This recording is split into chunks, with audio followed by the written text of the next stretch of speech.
Have you ever wondered about the true age of the oldest structures still standing, or what life was truly like when entire populations lived and died without ever seeing a written word, or how empires could simply vanish, swallowed by time and dust? It's a strange thought, isn't it, to consider a time when the very fabric of society, as we understand it, was being painstakingly, often violently, rewoven from the threads of what came before. There are mysteries etched into the stones of ancient churches, and debates still rage among historians about why certain choices were made, why some lines of succession vanished, or what really drove the hearts of kings and commoners alike. We tend to look back at the past through a modern lens, but what if we told you that the past, especially the medieval era, was far stranger, more vibrant, and perhaps even more brutal than the simplified tales often spun? This video is best enjoyed when you're relaxing during meals, while having coffee, before bedtime, or simply unwinding after a long day of work or study. The information has been compiled from various sources. If there's anything inaccurate or in need of correction, please feel free to leave a comment. Feel free to share where you're watching from and what time it is for you right now. It's always fun to see how far these stories travel. Now, close your eyes, relax, and imagine standing on the precipice of a great crumbling empire. The year is roughly 476 CE, and the Western Roman Empire, that seemingly eternal edifice of law, order, and grand aqueducts, is taking its final rattling breaths. It's not a sudden, dramatic implosion like a Hollywood movie scene, but more of a slow, agonizing fade, like a really long power outage where one light after another flickers out. For centuries, Rome had been the undisputed heavyweight champion of the Western world. Its legions marching across continents, its culture spreading like wildfire, and its laws shaping everything from property rights to plumbing. But by the late 4th and 5th centuries, the cracks were showing, widening into gaping chasms. Internal strife, political assassinations, economic woes, and an overstretched military were like tiny termites gnawing away at the foundations. Think of it this way. Imagine running a sprawling household where half your staff are secretly planning to stab you. The other half are demanding better pay. Your pantry is bare, and barbarian neighbors keep showing up uninvited, asking to borrow your chariot. Not ideal, right? The traditional narrative points to the deposition of Romulus Augustulus by the Germanic chieftain Odoacer in 476 CE as the end. But that's a bit like saying the Titanic sank when the last violin player stopped. The iceberg hit much earlier. In truth, the Roman Empire had been undergoing a profound transformation for centuries, a process sometimes referred to as barbarization, where Germanic peoples, initially settled as allies or foederati within Roman borders, gradually gained more power and autonomy. These weren't just wild, unkempt tribesmen looking for a fight. Many had served in the Roman army, adopted Roman customs, and were quite familiar with Roman ways, often more so than the effete emperors holed up in their Italian palaces. The Roman military, once its pride, became increasingly reliant on these very barbarians, an irony that would certainly give an ancient Roman centurion a good laugh, or perhaps a hearty cry. The reasons for Rome's collapse are still hotly debated, a genuine historiographical mystery. Was it environmental degradation, lead poisoning from their pipes, economic collapse, and over-reliance on slave labor Christianity weakening military fervor, or simply the sheer logistical nightmare of managing such a vast territory. Each theory has its proponents and detractors. Some scholars argue it wasn't a fall at all, but rather a slow, complex transformation or transition into something new. They suggest that Roman institutions, language, and culture didn't disappear entirely, but instead morphed and adapted within the new Germanic kingdoms. Imagine trying to explain to someone living in the year 400 that, in just a few decades, their familiar world of imperial bureaucracy and public baths would be replaced by fragmented kingdoms ruled by leaders with names like Alaric and Theodoric. They'd probably think you'd had too much garum. The reality on the ground was a patchwork of experiences. While Rome itself suffered, some regions experienced less immediate disruption. The grand Roman roads, once arteries of trade and legions, became less maintained, sometimes even overgrown. Cities shrank, populations migrated, and local economies became more localized, less integrated into the vast imperial network.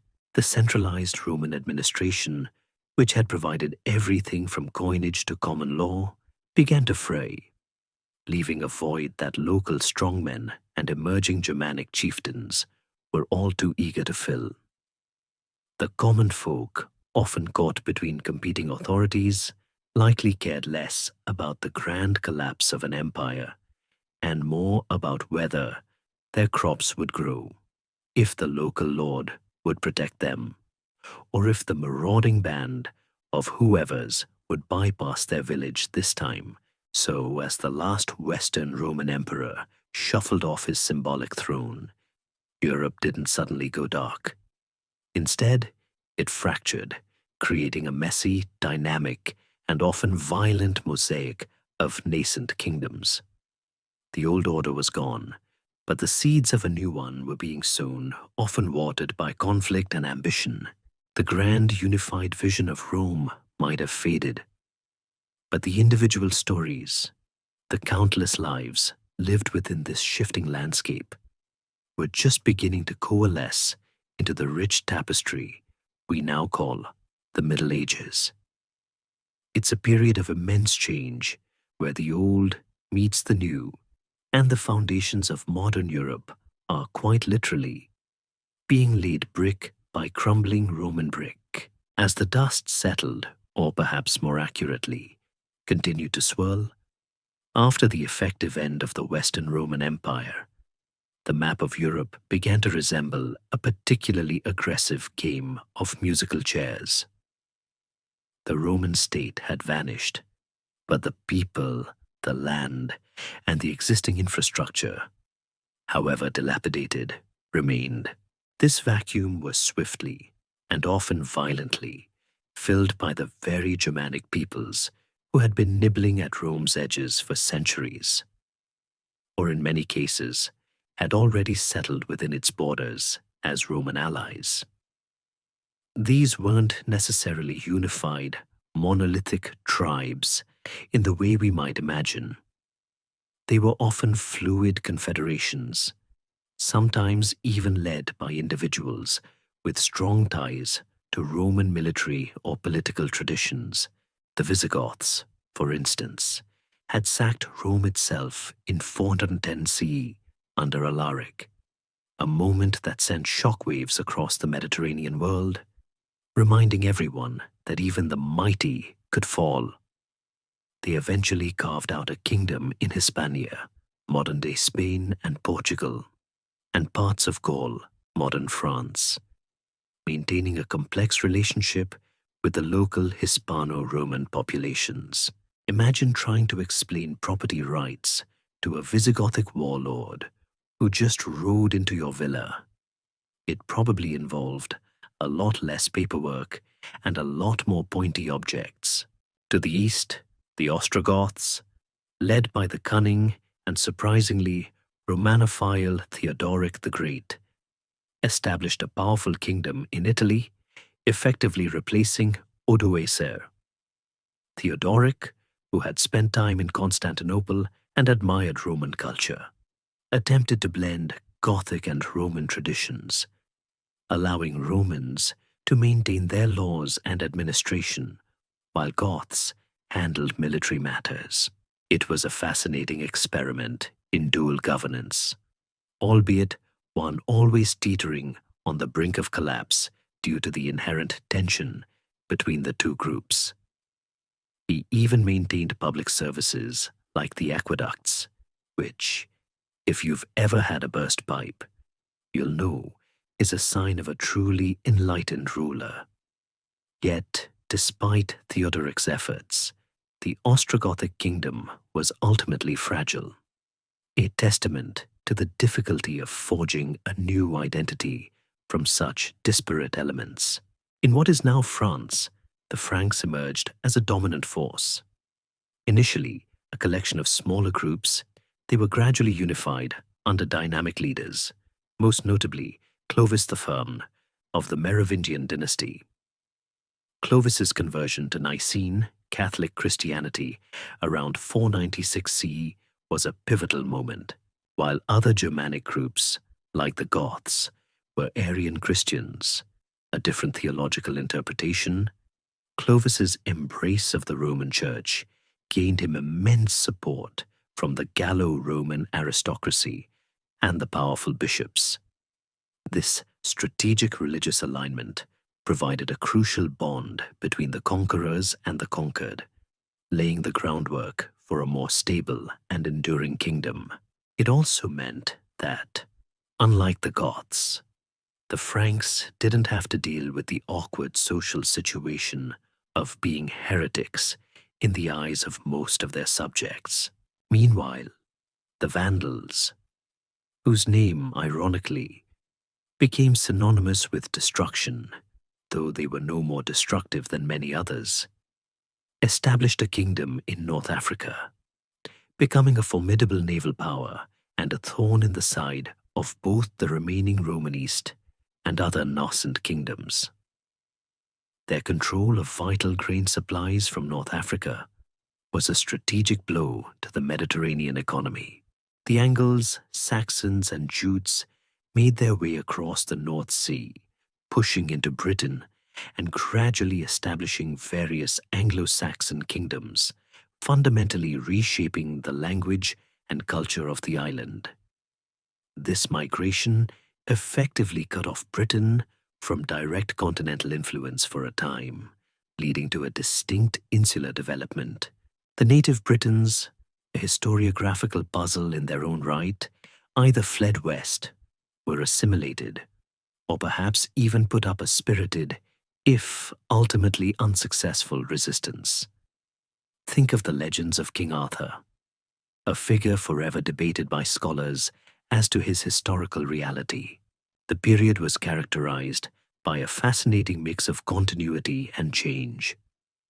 Roman cities, though often depopulated and damaged, frequently remained centers of power, particularly for the church.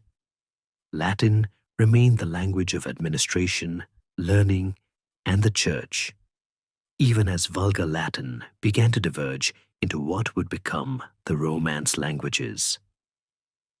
Roman law, though often simplified or blended with Germanic customs, continued to influence legal systems. The old Roman administrative structures withered, replaced by more localized power centers revolving around the authority of warrior chiefs and burgeoning aristocracies. It was a messy, decentralized world where local loyalties often trumped any broader sense of identity. Think of it as Europe's awkward teenage years, full of growth spurts, questionable fashion choices, probably a lot of furs and clunky jewelry, and an undeniable sense of trying to figure out what it wanted to be when it grew up. One of the ongoing debates in this period concerns the degree to which these Germanic invasions were truly destructive or more of a gradual integration. while some regions certainly experienced violence and disruption. Recent scholarship suggests that in many areas, the transition was more nuanced, involving negotiation, shared land tenure, and cultural exchange. It wasn't always a simple case of barbarians versus Romans. Often, it was a complex dance of power, alliance, and sometimes even genuine cultural appreciation. For example, many Germanic leaders admired Roman art, architecture, and administrative techniques, even as they dismantled the political system that produced them. It's a bit like tearing down your old house, but keeping the fancy marble bathtub. This emergence of new kingdoms marked a fundamental shift from the vast centralized Roman state to a fragmented, regionalized political landscape. The concept of a unified Europe was still centuries away, replaced by distinct, often competing entities. These kingdoms, though initially unstable and prone to internal feuds and external pressures, would lay the essential groundwork for the future medieval states and eventually the nations of modern Europe. The stage was set, not for darkness, but for a different kind of light, one cast by flickering torches in newly built halls and the glimmer of steel on a warrior's shield. While the western half of the Roman Empire was busy reinventing itself with a patchwork quilt of Germanic kingdoms, the eastern half, often simply referred to as the Byzantine Empire, was doing quite the opposite, desperately clinging to its Roman legacy with all the fervor of a collector obsessed with preserving antique china, centered on its magnificent capital, Constantinople, a city strategically positioned at the crossroads of Europe and Asia. This empire not only survived the turmoil that engulfed the West, but actively sought to reclaim the glory of old Rome. And leading this ambitious charge was one of history's most formidable and perhaps equally enigmatic emperors, Justinian. He ascended to the throne in 527 CE with a vision that was grander than a peacock's tail feather. The Renovatio Imperii, the restoration of the empire. Justinian's reign was a whirlwind of activity, a relentless pursuit of regaining lost territories, consolidating power, and crucially, codifying the vast, often contradictory, body of Roman law. His legal reforms, famously known as the Corpus Juris Civilis, or body of civil law, were a monumental undertaking. Imagine trying to organize every single law, decree, and legal interpretation from centuries of Roman jurisprudence into a coherent, navigable system. It was the ultimate bureaucratic spring cleaning, a project that would influence legal systems across Europe for centuries to come, essentially giving birth to modern civil law. It's fair to say that without Justinian's tireless legal team, law school textbooks would be even thicker than they already are. This wasn't just some dusty academic exercise. It was a practical tool to govern a vast empire and establish a clear, unified legal framework. But Justinian wasn't just a legal eagle. He was a military expansionist with a serious case of imperial ambition. His primary general, the brilliant Belisarius, was a man who could outmaneuver opponents on the battlefield and probably at a game of chess while blindfolded. Belisarius led daring campaigns to reconquer North Africa from the Vandals, successfully reclaiming this vital grain-producing region for the empire. He then turned his attention to Italy, the very heartland of the old Western Empire, which was then under Ostrogothic rule. This Gothic war, however, was no swift victory. It dragged on for almost 2 decades, a brutal, devastating conflict that laid waste to much of Italy and ultimately exhausted the imperial treasury. While the Byzantines did eventually defeat the Ostrogoths and regain control of Italy, the victory came at an immense cost, leaving the peninsula ravaged and vulnerable to future invaders. It's a classic example of winning the battle, but perhaps losing a bit of the war in the process. Justinian's ambition wasn't limited to law and warfare. He was also a prolific builder, transforming Constantinople into a dazzling metropolis. The most iconic testament to his architectural vision is the Hagia Sophia, a magnificent basilica that defied architectural norms of its time. Its massive dome, seemingly floating above the central nave, was an engineering marvel and a profound symbol of imperial power and Christian faith. Building such a structure was a huge undertaking, requiring immense resources and innovative techniques. It's a genuine architectural mystery how they managed to construct that massive dome with the technology available then, making it a source of awe for centuries. Imagine the amount of scaffolding and the number of hard hats they must have gone through. Though, of course, they didn't have hard hats, which makes it even more impressive, and probably a bit riskier for the construction workers. Yet despite his undeniable achievements, Justinian's reign was not without its shadows. The reconquest efforts, particularly the prolonged war in Italy, severely strained the empire's resources and left it vulnerable to other threats. The Nika riots in 532 CE, a massive and violent uprising in Constantinople that nearly toppled his rule, showed the deep-seated tensions within the capital.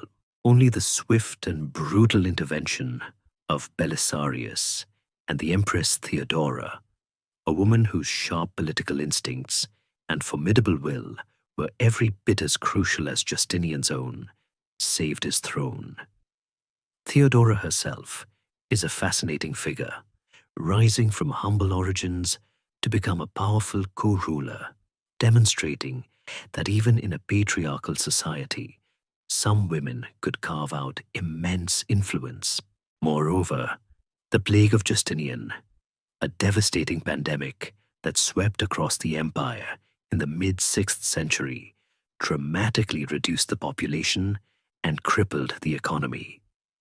This catastrophic outbreak, likely an early form of the bubonic plague, contributed significantly to the long-term decline in Byzantine power, making it harder to hold on to the vast territories Justinian had so painstakingly reclaimed. It's a sobering reminder that even the grandest imperial designs can be derailed by something as microscopic as a bacterium. So while Justinian's reign marked a high point for the Byzantine Empire in terms of ambition and territorial reach, it also sowed the seeds of future challenges. He left behind a legacy of codified law, architectural wonders, and a renewed sense of Roman identity in the East, but also an empire financially exhausted and militarily overstretched. The dream of a fully restored Roman Empire, stretching from east to west, proved to be an illusion, a beautiful mirage shimmering on the horizon. The truth was, the world had moved on, and new powers were waiting in the wings to reshape the geopolitical landscape, powers that would present an even greater challenge to the beleaguered Byzantine state. While Justinian was busy trying to put the Roman Empire back together, piece by excruciating piece, the world was about to witness the emergence of an entirely new force, one that would sweep out of the Arabian Peninsula with astonishing speed and reshape the global political and religious landscape in ways no one could have predicted. This, of course, was the rise of Islam. From the seemingly arid and peripheral lands of Arabia, a new faith and a powerful new civilization burst forth, creating an empire that, at its zenith, stretched from Spain across North Africa, through the Middle East, and deep into Central Asia, directly challenging the established powers of Byzantium and Persia. It's an expansion that still baffles historians in its rapidity and sheer scale. The story begins in the early 7th century CE with the Prophet Muhammad in the city of Mecca. His revelations, compiled in the Quran, laid the foundation for a monotheistic religion that emphasized submission to one God, Allah, a strong community, Ummah, and a moral code encompassing justice, charity, and social responsibility. After facing initial persecution in Mecca, Muhammad and his followers migrated to Medina in 622 CE, an event known as the Hijrah, which marks the beginning of the Islamic calendar. This move proved to be a turning point, allowing the nascent Muslim community to grow and consolidate its strength, transforming from a persecuted minority into a powerful political and military force. If you ever feel like you're having a rough day at work, imagine starting a new faith and then having to relocate your entire community. Puts things into perspective, doesn't it? Following the Prophet's death in 630 CE, the leadership passed to a series of caliphs, successors, beginning with the Rashidun Caliphate, the rightly guided caliphs. Under their leadership, and then that of the Umayyad dynasty, the Islamic armies embarked on an incredible wave of conquests. Within decades, they had shattered the mighty Sasanian Persian Empire, which had been a rival to Rome for centuries, absorbing its vast territories. They then turned their attention to the weakened Byzantine Empire, already exhausted from Justinian's wars and ongoing conflicts. The speed of these early conquests was phenomenal. Egypt, Syria, Palestine, and eventually North Africa, all vital former Roman provinces, many with deep Christian roots, fell under Muslim rule. The success of the Islamic expansion wasn't solely due to military might. Several factors contributed. The Byzantine and Sasanian empires were already worn down by centuries of internecine warfare and internal dissent. Many populations in the newly conquered lands, particularly those who adhered to non-Nicene forms of Christianity, like the Monophysites in Egypt and Syria, sometimes found the new Muslim rulers less oppressive than the Byzantine Orthodox authorities. The Muslim armies were also highly motivated, disciplined, and unified by their new faith. Furthermore, the early Islamic administration often proved surprisingly pragmatic and tolerant. Non-Muslims, known as dhimmis, were generally allowed to practice their religions, maintain their own laws, and hold property, provided they paid a special tax, the jizya. This often contrasted with the more rigid religious policies of the Byzantines. The impact on Europe was profound and multifaceted. In the Mediterranean, the rise of Islamic naval power led to a significant disruption of traditional trade routes. The Mediterranean, once a Roman lake, became a contested frontier, often referred to by historians as a Muslim lake, for a period, influencing the economic and political development of coastal European regions. While this often gets framed as a sharp break, some historians debate the exact extent and speed of this disruption, posing a fascinating scholarly debate on the nature of early medieval Mediterranean trade. Was it a sudden shutdown or a more gradual reorientation? The reality is likely a complex mix. Crucially, the Islamic presence pushed into Europe itself. By the early 8th century, the Umayyad Caliphate had crossed the Strait of Gibraltar, conquered the Visigothic kingdom in Hispania, and established Al-Andalus, a vibrant and sophisticated Islamic civilization that would flourish for centuries. This was not just a military occupation. It was a profound cultural infusion. Islamic scholars preserved and built upon ancient Greek and Roman knowledge, particularly in areas like medicine, mathematics, astronomy, and philosophy, much of which had been lost or neglected in Western Europe. Arabic numerals, the concept of zero, advancements in algebra, and sophisticated medical texts all made their way into Europe through this vibrant cultural exchange in Spain. The Islamic advance into Western Europe was finally checked by the Franks under Charles Martel at the Battle of Tours, or Poitiers, in 732 CE. This battle is often hailed as a pivotal moment, stopping the Muslim advance into Gaul and preserving Christian Europe. However, some historians argue its significance is overstated, seeing it as more of a border skirmish than a decisive turning point in a grand civilizational clash. Regardless, it marked the practical limit of Muslim expansion into the heartland of Western Europe for many centuries. The rise of Islam created a new geopolitical dynamic, a tripartite world of Latin Christian Europe, the Byzantine East, and the Islamic Caliphate. It introduced new intellectual currents, new technologies, and new challenges that profoundly shaped the identity and trajectory of medieval Europe. The vibrant intellectual centers of Baghdad, Cordoba, and Cairo stood in stark contrast to the often more localized and less literate centers of power in the early medieval West, demonstrating that while one empire was fragmenting, another was blossoming into a global powerhouse.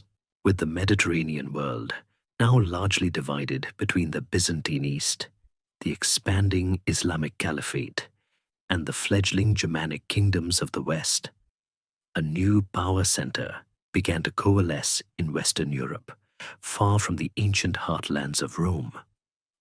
This emerging force, the Franks, having solidified their position under leaders like Clovis I, were about to enter their golden age, ushering in what historians often call the Carolingian Renaissance.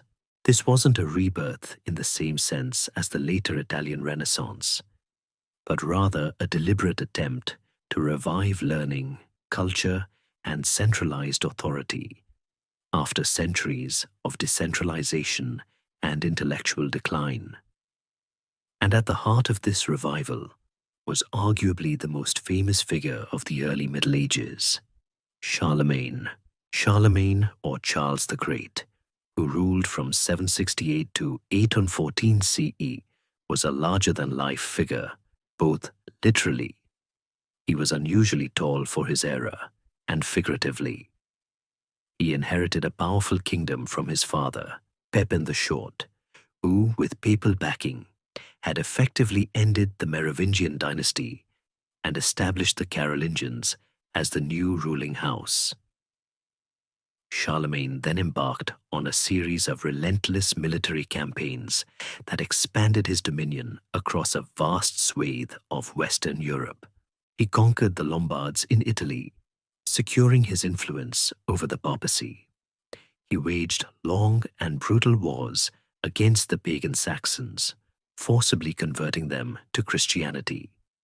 And he established a buffer zone against the Islamic presence in Spain, creating the Marca Hispanica. His empire, at its peak, stretched from the Pyrenees in the west to Bohemia in the east, and from Denmark in the north to central Italy in the south. It was arguably the largest unified political entity in Western Europe since the fall of Rome. A truly impressive feat for a guy who, by some accounts, was still learning to read and write in his later years. The pinnacle of Charlemagne's reign, and a moment that resonated throughout medieval history, occurred on Christmas Day, 800 CE, when Pope Leo III crowned him Emperor of the Romans in St. Peter's Basilica in Rome. This act was deeply symbolic, representing a revival of the Western Roman Empire, albeit one based on a new Frankish papal alliance. It was also simultaneously a power play. The Byzantines in Constantinople, who considered themselves the rightful heirs to Rome, were not amused and saw it as an affront. It solidified the growing divide between East and West, not just politically, but culturally and religiously. The exact motivations behind the crowning, and whether Charlemagne was truly surprised by it, remain a fascinating historical debate. Did he genuinely not expect it, or was it a carefully orchestrated piece of political theatre? Beyond military conquest, Charlemagne was a passionate patron of learning and the arts, hence the Renaissance moniker. He recognized that a well-governed empire needed educated administrators, literate clergy, and a standardized approach to religious practice.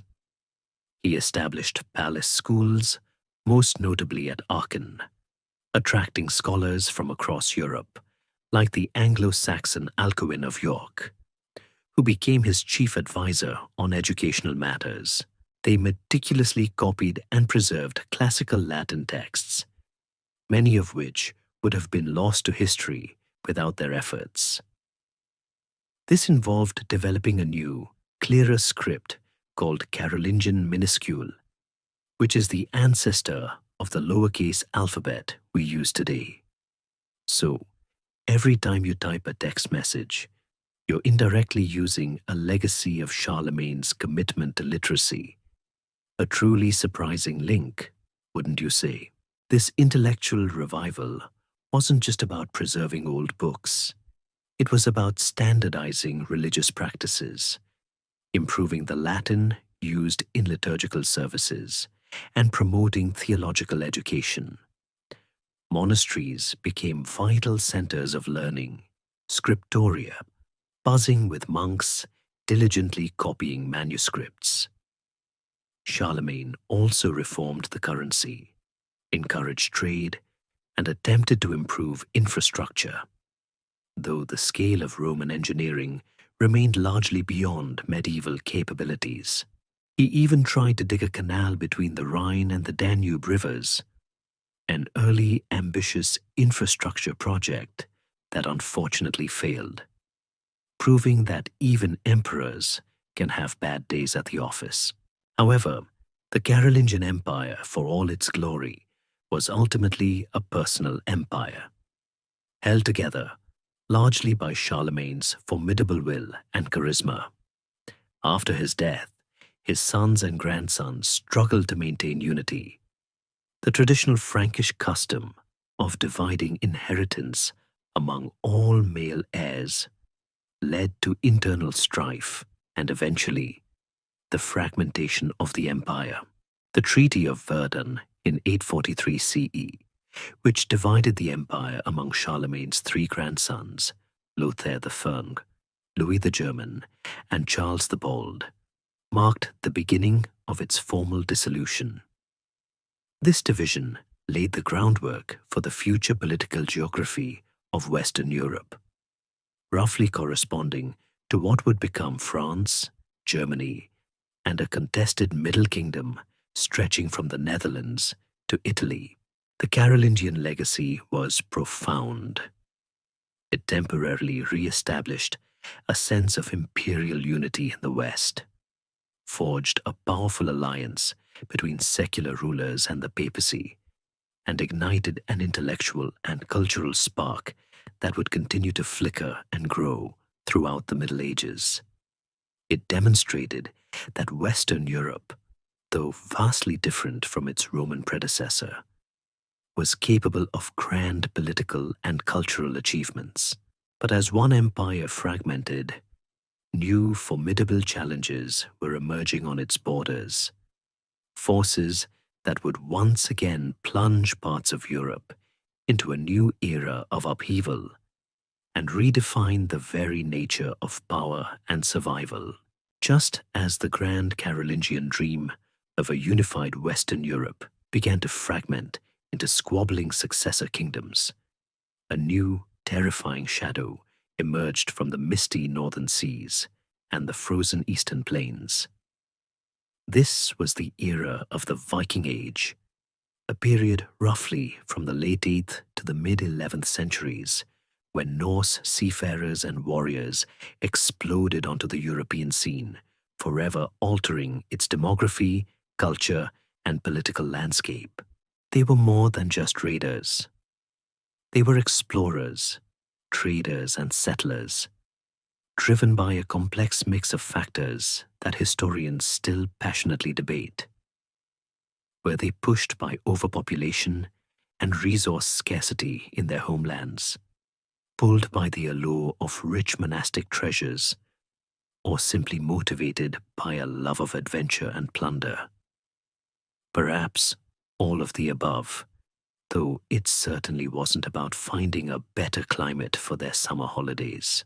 The first recorded Viking raid is often cited as the attack on the monastery of Lindisfarne off the coast of Northumberland in 793 CE. Imagine being a monk, peacefully illuminating a manuscript, perhaps humming a Gregorian chant, when suddenly a longship full of heavily armed, decidedly unchristian men with pointy helmets, though, fun fact, probably not with horns on them, that's a later artistic embellishment, rose up your pristine beach. It must have been utterly terrifying. This wasn't just a smash and grab. It was a brutal demonstration of their prowess and the vulnerability of coastal communities and wealthy undefended monasteries, which were essentially treasure chests waiting to be opened. From their Scandinavian homelands, modern-day Norway, Sweden, and Denmark, the Vikings launched their swift, shallow-draft longships across vast distances. These magnificent vessels, capable of navigating both open seas and shallow rivers, were the key to their success, allowing them to strike deep inland, often appearing seemingly out of nowhere. The Danes primarily targeted England and the Frankish realms, demanding protection money, the infamous Danegeld, or establishing permanent settlements. The Norwegians looked west, colonizing Iceland, Greenland, and famously, even reaching North America centuries before Columbus, establishing a short-lived settlement at L'Anse aux Meadows in Newfoundland. The Swedes, often known as the Russ, looked east, establishing trade routes and settlements along the rivers of Eastern Europe, interacting with Slavic peoples and Byzantines, laying the foundations for what would become the early Russian states. The impact on England was particularly profound. Raids evolved into large-scale invasions, culminating in the establishment of the Danelaw, a vast area in eastern England under Viking control. Kings like Alfred the Great of Wessex famously fought tooth and nail against them, eventually securing a fragile peace and laying the groundwork for a unified English kingdom. His military reforms and emphasis on fortified towns, burhs, were direct responses to the Viking threat. It was a constant struggle, a bit like playing whack-a-mole, but with actual axes and a much higher casualty rate. In the fragmented Carolingian Empire, the Vikings exploited internal weaknesses, sailing up rivers like the Seine and the Rhine, sacking cities, including Paris, and terrorizing the populace. The inability of the local rulers to effectively counter these swift attacks further accelerated the decentralization of power, as people increasingly looked to local strongmen for protection. rather than distant, ineffectual kings. This constant external pressure, in a fascinating historiographical debate, is often seen as a significant factor in the development of feudalism, as local lords needed to quickly raise and maintain armed retinues. But the Vikings weren't just destroyers. They were also shrewd traders, establishing vast commercial networks that stretched from the North Atlantic to the Caspian Sea. They traded furs, timber, amber, and even slaves, demonstrating a sophisticated understanding of logistics and markets. They were also skilled craftsmen, their artistry evident in the intricate metalwork and carvings that survive today. And crucially, they were colonizers. Their settlements in places like Normandy, hence Norsemen die, Iceland, and the British Isles introduced new genetic lines, languages, and cultural practices, forever enriching the tapestry of European identity. The Norman invasion of England in 1066, led by William the Conqueror, a descendant of Viking settlers in France, is a powerful testament to their enduring legacy, fundamentally changing the course of English history. The Viking Age began to wane as Christianization spread through Scandinavia, undermining the pagan raiding culture, and as the various European kingdoms developed more robust defenses and centralized power. The age of the roving longship warrior gave way to more settled agricultural societies, and their energies were increasingly channeled into more traditional forms of state building and warfare. The Viking Age was a period of immense dynamism and disruption, a testament to human adaptability and resilience. It reshaped coastlines, influenced languages, established new trade routes, and perhaps most importantly, forced the emerging states of Europe to confront external threats in new organized ways. The echoes of their sagas and the rumble of their longships can still be heard in the place names, genetic makeups, and historical narratives of much of Northern and Western Europe, proving that sometimes the biggest impact comes from the unlikeliest of places. As the dust of Viking raids began to settle, or at least become a more predictable, localized nuisance rather than an existential threat, Western Europe found itself in a state of profound political and social transformation. The centralized authority that Charlemagne had briefly imposed had long since crumbled, leaving a power vacuum that was eagerly filled by a multitude of local lords, counts, and dukes. This fragmentation wasn't just chaos. It was the crucible in which the defining social, economic, and political system of the Middle Ages, feudalism, began to truly solidify. It's a complex system, often misunderstood, but at its heart, it was a practical response to the prevailing conditions of insecurity and the absence of strong central government. Imagine a world where roads are dangerous, trade is limited, and the king is a distant, often powerless figure. Who do you turn to for protection? Your immediate local strongman, of course. Feudalism essentially revolved around a hierarchical system of relationships based on land tenure and loyalty, structured like a slightly wobbly pyramid. At the top, theoretically, was the king, though his actual power often extended only as far as his personal lands or his ability to coerce his most powerful vassals. Below him were the great nobles, dukes, counts, and marquises, who held vast territories directly from the king in exchange for military service and counsel. They were often miniature kings in their own right, minting their own coins, administering justice, and raising their own armies. These great nobles, in turn, subdivided their lands, granting smaller parcels, or fiefs, which often referred to the land itself, not just the rights over it, to lesser nobles, knights, and lords. This act of granting a fief created a reciprocal relationship. The vassal, the one receiving the land, swore an oath of fealty and homage to his lord. The one granting the land, promising military service, financial aid, and advice. In return, the lord promised protection and the right to use the land. It's a bit like a medieval multi-level marketing scheme, but instead of selling dubious health shakes, you were selling land and loyalty.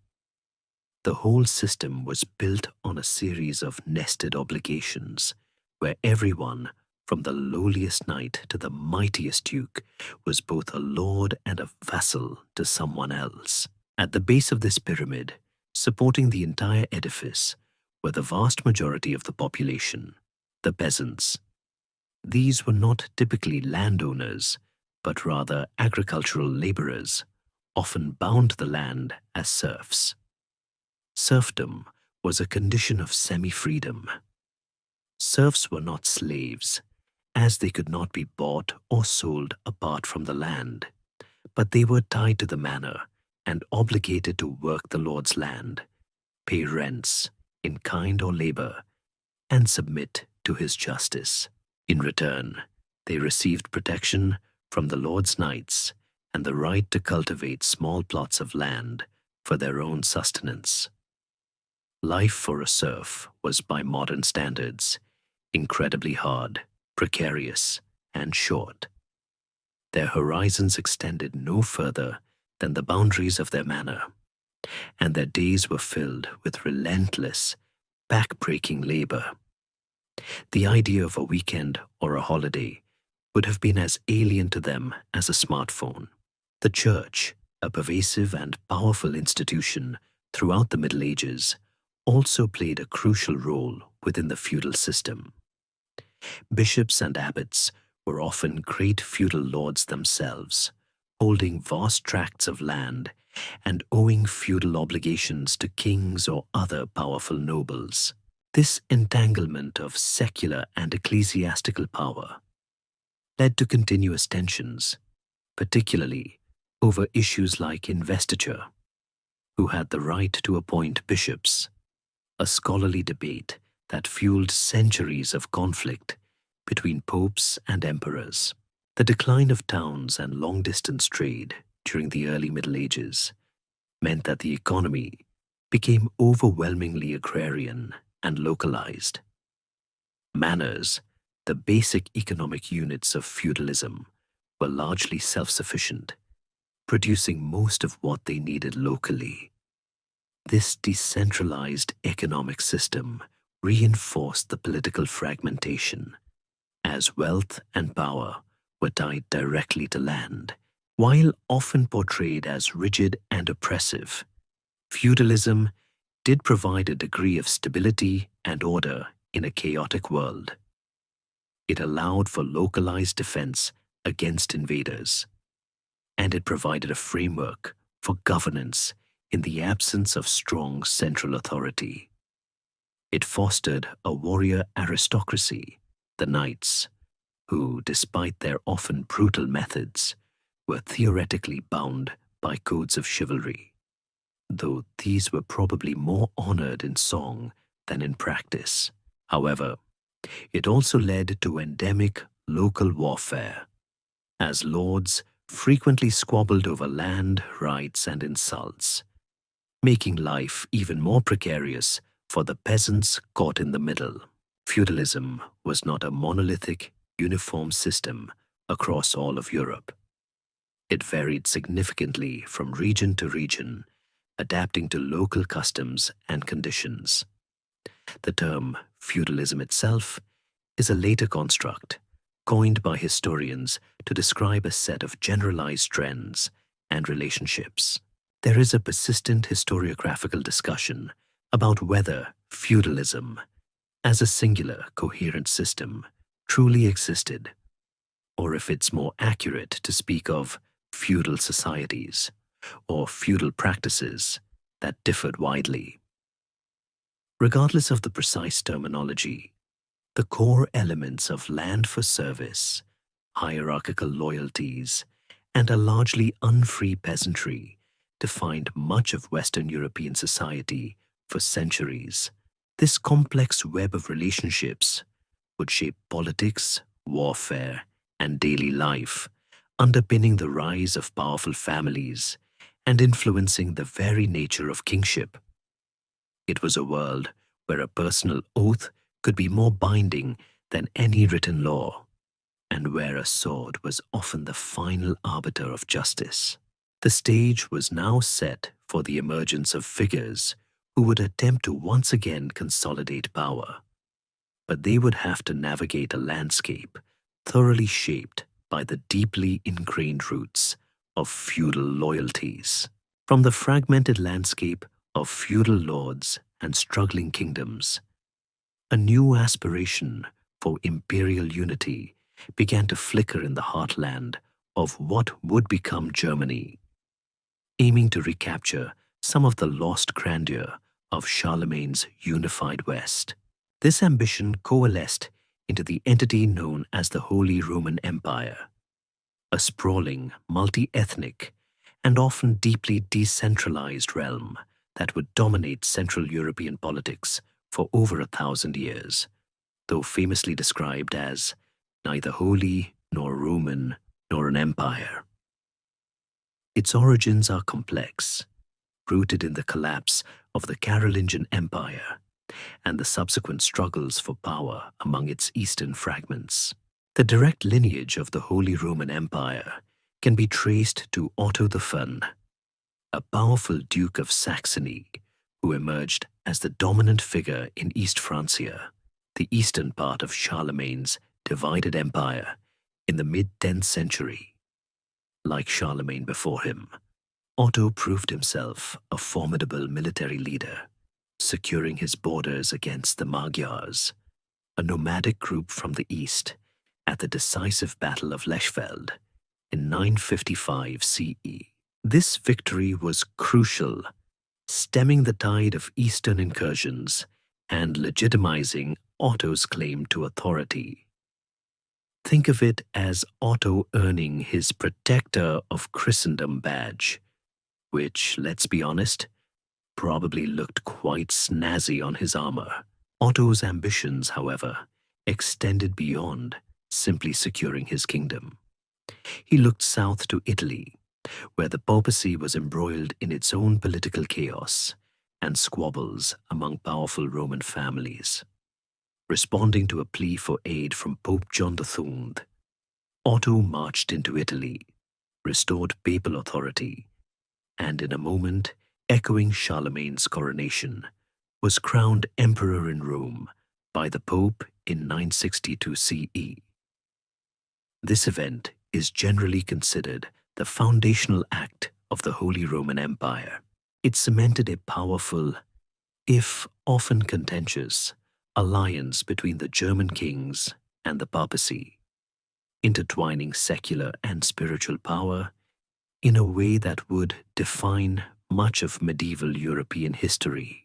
Unlike the centralized Roman Empire or even the more cohesive Carolingian realm, the Holy Roman Empire was a peculiar beast.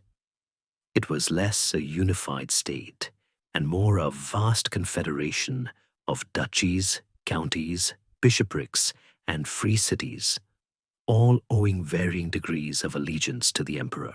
The emperor himself was not chosen by hereditary right, but elected by a group of powerful princes, a system that, while providing a degree of flexibility, also frequently led to prolonged interregna and weakened imperial authority.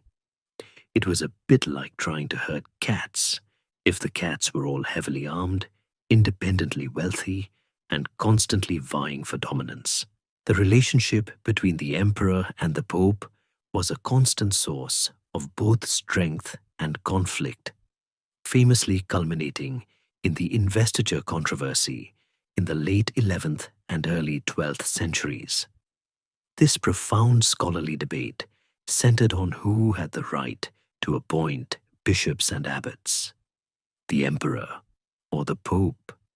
For the emperor, controlling church appointments was vital, as bishops and abbots often held vast lands and provided military service and administrative support. For the pope, it was a matter of spiritual independence and the supremacy of the church. This struggle reached its dramatic peak with Pope Gregory VII and Emperor Henry IV. Gregory famously excommunicated Henry, leading to Henry's humiliating pilgrimage to Canossa in 1077 CE, where he stood barefoot in the snow for 3 days, seeking the Pope's forgiveness. It was a stunning demonstration of papal power, though the conflict itself would drag on for decades, leaving a lasting legacy of church-state tension. The Holy Roman Empire played a crucial role in mediating between the burgeoning power of the papacy and the decentralized feudal system. It provided a theoretical framework for political order and a claim to universal authority that rivaled and sometimes clashed with the universal claims of the Pope. It also acted as a bulwark against external threats from the East and fostered a unique blend of German, Roman, and Christian traditions.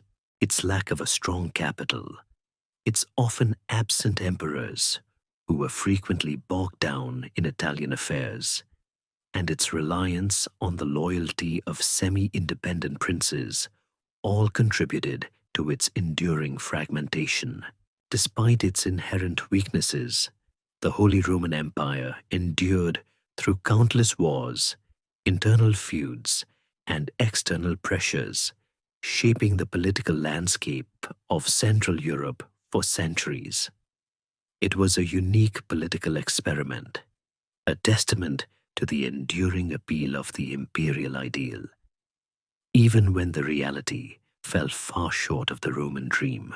It paved the way for the later development of distinct German states, but for centuries, it represented the most ambitious attempt to create a cohesive political entity in the medieval heart of Europe, grappling with the twin legacies of Rome and the Church.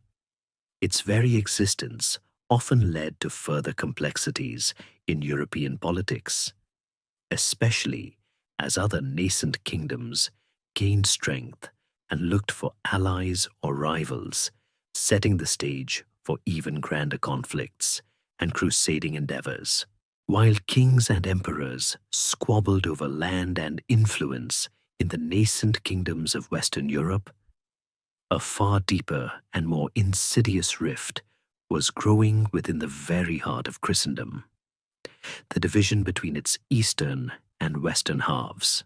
This simmering theological, cultural, and political tension finally erupted in the Great Schism of 1054 CE, forever separating the Roman Catholic Church in the West, centered in Rome under the Pope, from the Eastern Orthodox Church, primarily based in Constantinople under the Patriarch.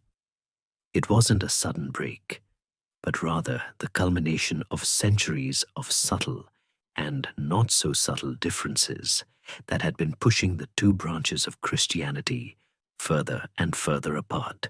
Imagine two branches of a family living far apart, developing their own traditions, speaking slightly different dialects, and over time, growing suspicious of each other's ways.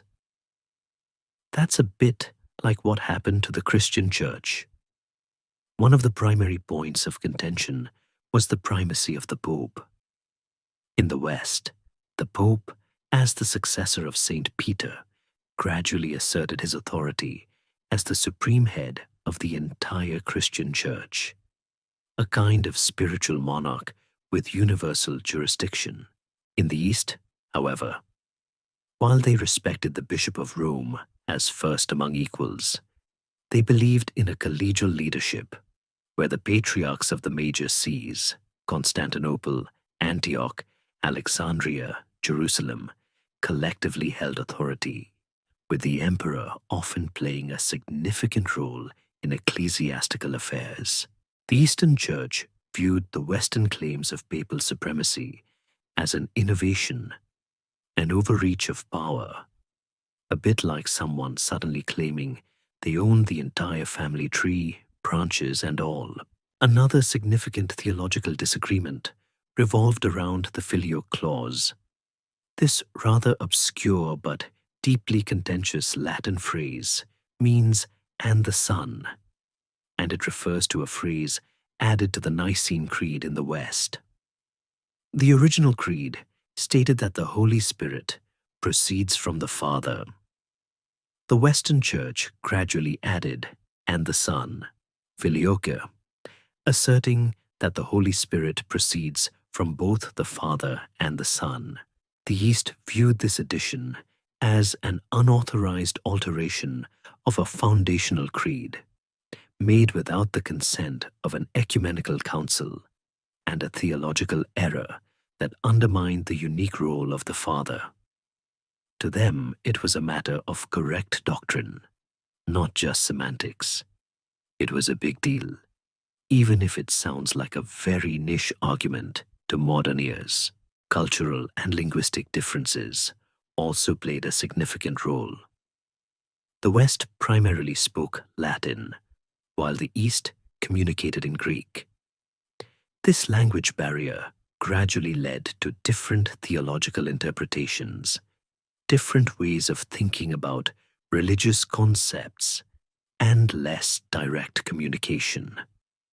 Western theological thought tended to be more systematic and legalistic, while Eastern theology was often more mystical and philosophical, focused on divine light and theosis, union with God. Even liturgical practices diverged. The West used unleavened bread for the Eucharist, while the East used leavened bread. Clerical celibacy became mandatory in the West, while married priests were permitted in the East. These weren't just minor differences. They reflected deeper philosophical and spiritual outlooks, a bit like two different culinary traditions that both claim to make the best bread. Political events further exacerbated the divide. The crowning of Charlemagne as Emperor of the Romans in 800 CE by the Pope was a direct snub to the Byzantine emperor, who considered himself the sole legitimate Roman emperor. It underscored the growing political independence of the West from Constantinople and deepened the resentment between the two halves. The mutual excommunications in 1054 between Cardinal Humbert, representing Pope Leo IX, and Patriarch Michael Carolarius of Constantinople were the formal breaking point. While initially intended to be disciplinary actions against specific individuals, these excommunications solidified the division and were never truly rescinded, leading to a permanent schism that endures to this day. It was less a dramatic explosion and more a formal declaration that, after centuries of drifting apart, the ships were now sailing on entirely separate seas. The Great Schism had profound consequences. It meant that Western and Eastern Christendom would develop along increasingly divergent paths, shaping distinct cultural, political, and religious identities that still resonate today. It weakened the ability of Christendom to present a united front against external threats, even as new challenges, particularly from the expanding Islamic world, continued to emerge. The schism also complicated later efforts, particularly during the Crusades, when Western crusaders often viewed their Eastern Christian brethren with suspicion and sometimes even hostility, culminating in the sacking of Constantinople by Latin crusaders in 1204, an event that deepened the wound beyond repair. The unresolved questions surrounding papal authority, theological interpretations, and the relationship between secular and spiritual power continue to be a subject of ongoing dialogue and occasional attempts at reconciliation between the two churches. But the 1054 schism remains a testament to how deeply ingrained differences, seemingly minor at first glance, can lead to monumental and lasting divisions. It set the stage for a millennium of distinct religious and cultural development, demonstrating that even shared faith could not always overcome the powerful currents of politics, language, and cultural identity. With the Great Schism having formally cleaved Christendom into two distinct halves, the Western Church, now increasingly asserting its singular authority under the Pope, found itself facing a new set of challenges and opportunities. The feudal system, while providing some local stability, was also characterized by endemic petty warfare and a fragmented power structure.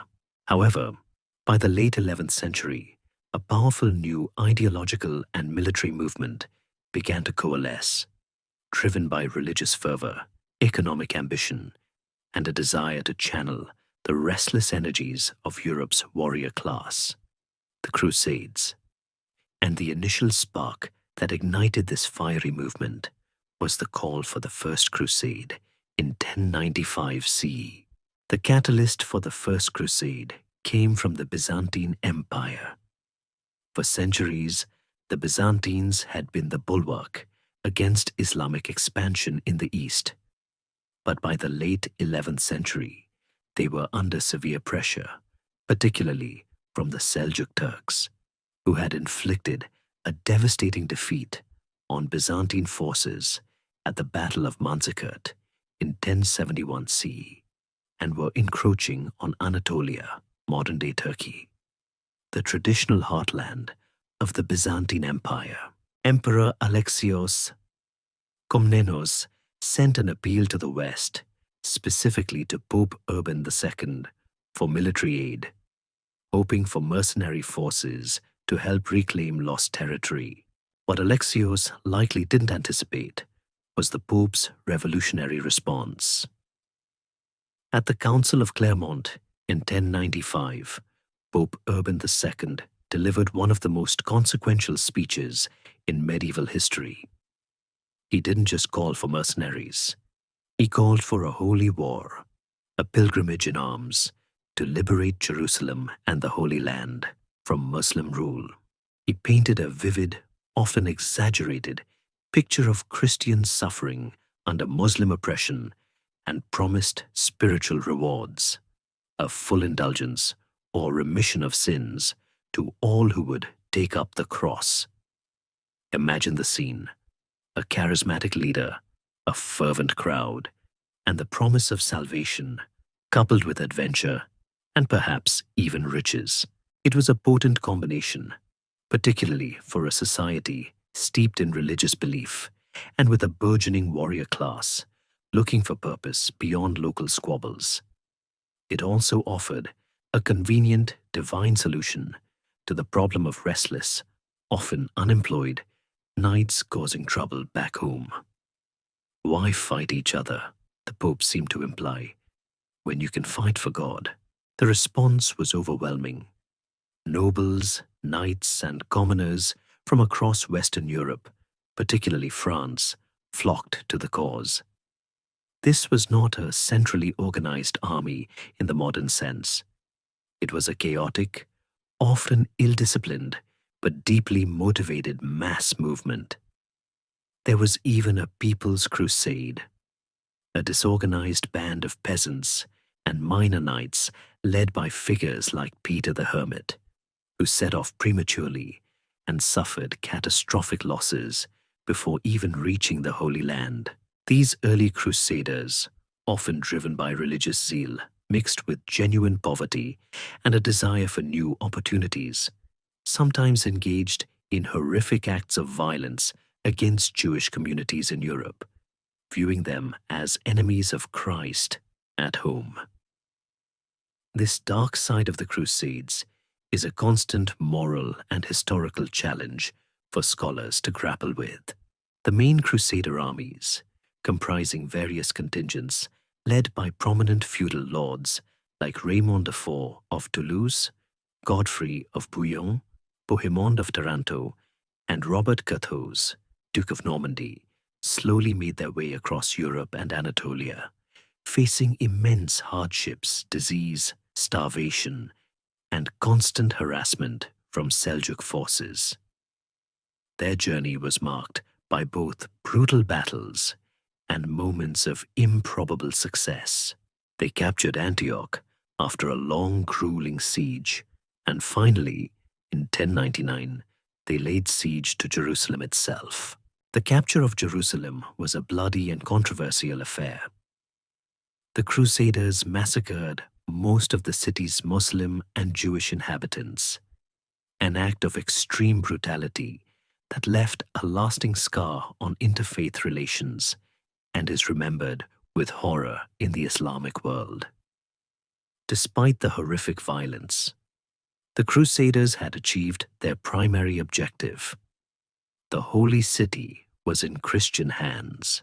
To secure their conquests, they established a series of Crusader states along the Levantine coast: the Kingdom of Jerusalem, the Principality of Antioch, the County of Edessa, and the County of Tripoli. These were fragile, precarious entities, essentially feudal outposts in a hostile land, constantly reliant on fresh waves of recruits and supplies from Europe. The First Crusade was an extraordinary event, demonstrating the immense power of papal authority and religious fervor to mobilize vast numbers of people.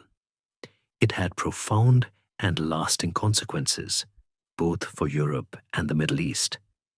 It stimulated trade between East and West, introducing new goods, ideas, and technologies to Europe.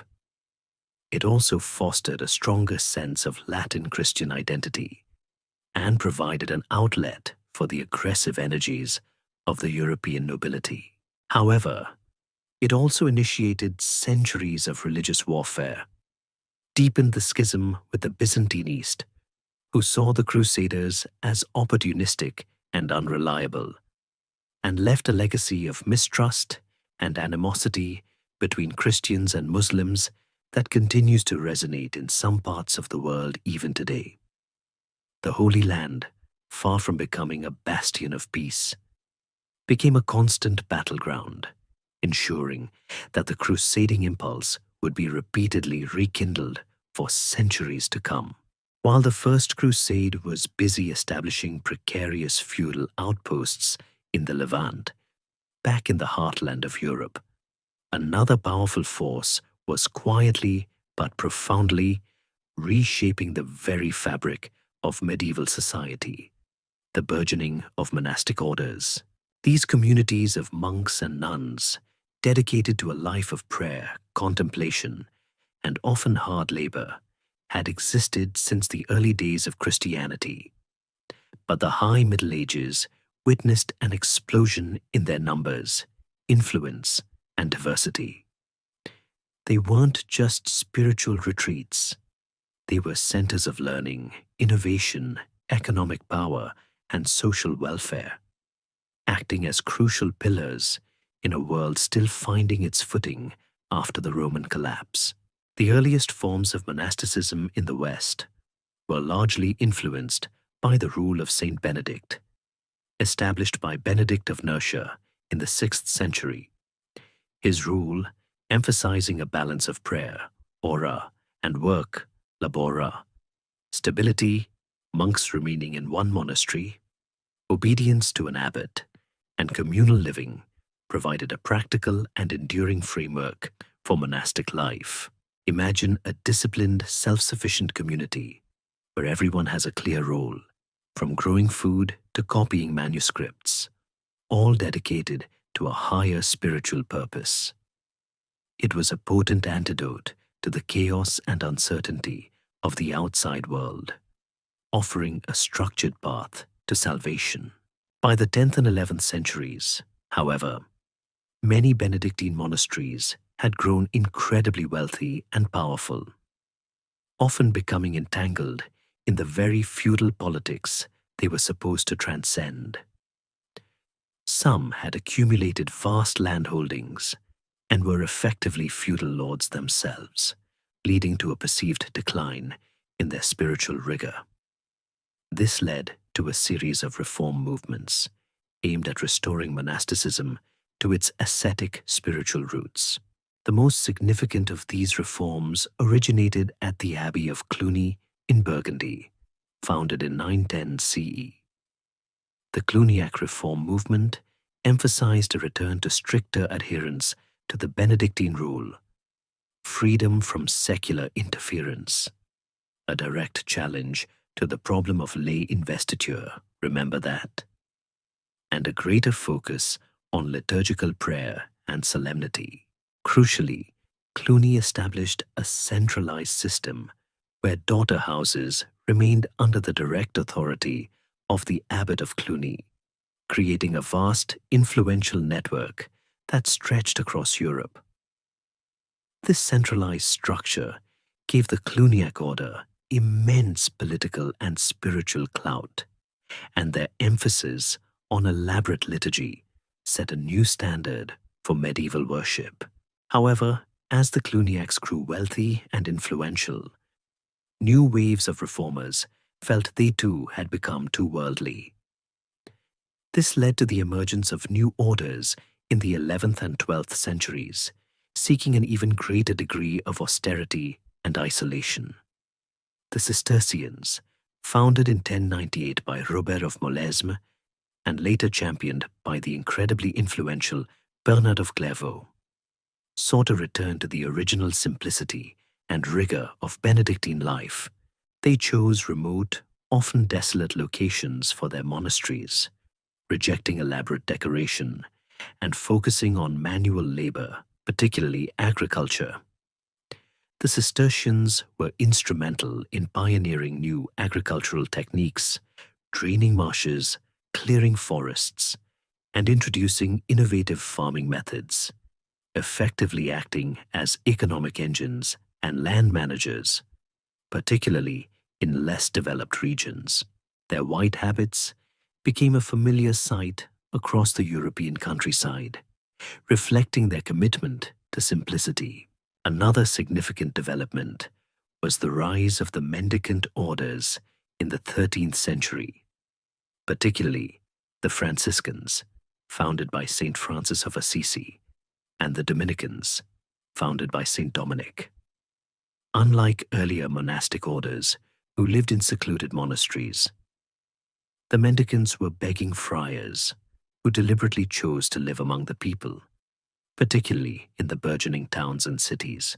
They renounced personal and communal property, relying on charity for sustenance, and focused on preaching, teaching, and ministering to the urban poor and sick. The Franciscans emphasized poverty, humility, and caring for the marginalized, while the Dominicans focused on intellectual pursuits, preaching against heresy, and engaging in scholarly debate, becoming key figures in the burgeoning universities. The contrast between these urban, active orders and the traditional contemplative monasticism presents a fascinating historiographical discussion on the changing needs of medieval society and the Church's response. Monasteries and convents were not just spiritual powerhouses. They were also vital centers of learning. Monks painstakingly copied manuscripts, preserving ancient texts and acting as the intellectual caretakers of Western civilization through what were often very dark times. They ran schools, hospitals, and hospices, providing essential social services in a period before organized state welfare. They were pioneers in fields ranging from brewing and cheesemaking to illuminated manuscript art and theological scholarship. The very concept of keeping the lights on during the early Middle Ages, in an intellectual sense, largely falls to these tireless, often anonymous, scribes. The growth of monastic orders profoundly shaped medieval religious life, providing models of piety, intellectual centers, and social institutions that stretched across kingdoms. They channeled immense spiritual and material resources, influencing everything from agricultural practices to political diplomacy. Their commitment to prayer and learning, despite occasional lapses into worldliness, provided a crucial spiritual anchor for medieval society and ensured the continuity of knowledge and culture, even amidst the fragmentation and conflict that defined much of the era. The quiet devotion within cloistered walls had an impact far beyond their immediate communities, demonstrating that profound change can often come from unexpected, seemingly secluded places. While the monastic orders were quietly transforming the spiritual and intellectual landscape of Europe, a very different kind of transformation was brewing across the English Channel, one that would dramatically reshape the future of England and, by extension, parts of continental Europe. This was the Norman Conquest of 1066, a pivotal event instigated by William, Duke of Normandy, a figure whose sheer audacity and strategic brilliance carved his name indelibly into the annals of history. It wasn't just a battle. It was a fundamental social, political, and linguistic upheaval, a truly seismic shift. The stage for this drama was set by the death of the childless English king, Edward the Confessor, in January 1066. Edward, who had spent much of his youth in exile in Normandy, had vague ties and promises to various claimants to the throne. The leading contenders were Harold Godwinson, a powerful English earl, and Edward's brother-in-law, who was quickly crowned king by the English Witenagemot, an assembly of leading men.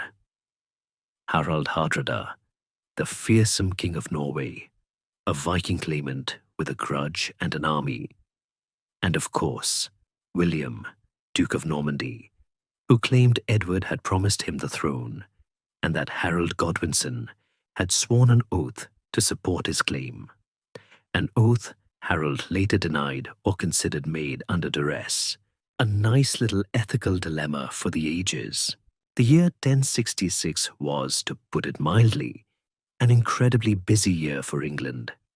Before William could even launch his invasion fleet, King Harold Godwinson faced a massive invasion in the north by Harald Hardrada and Harold's own estranged brother, Tostig Godwinson.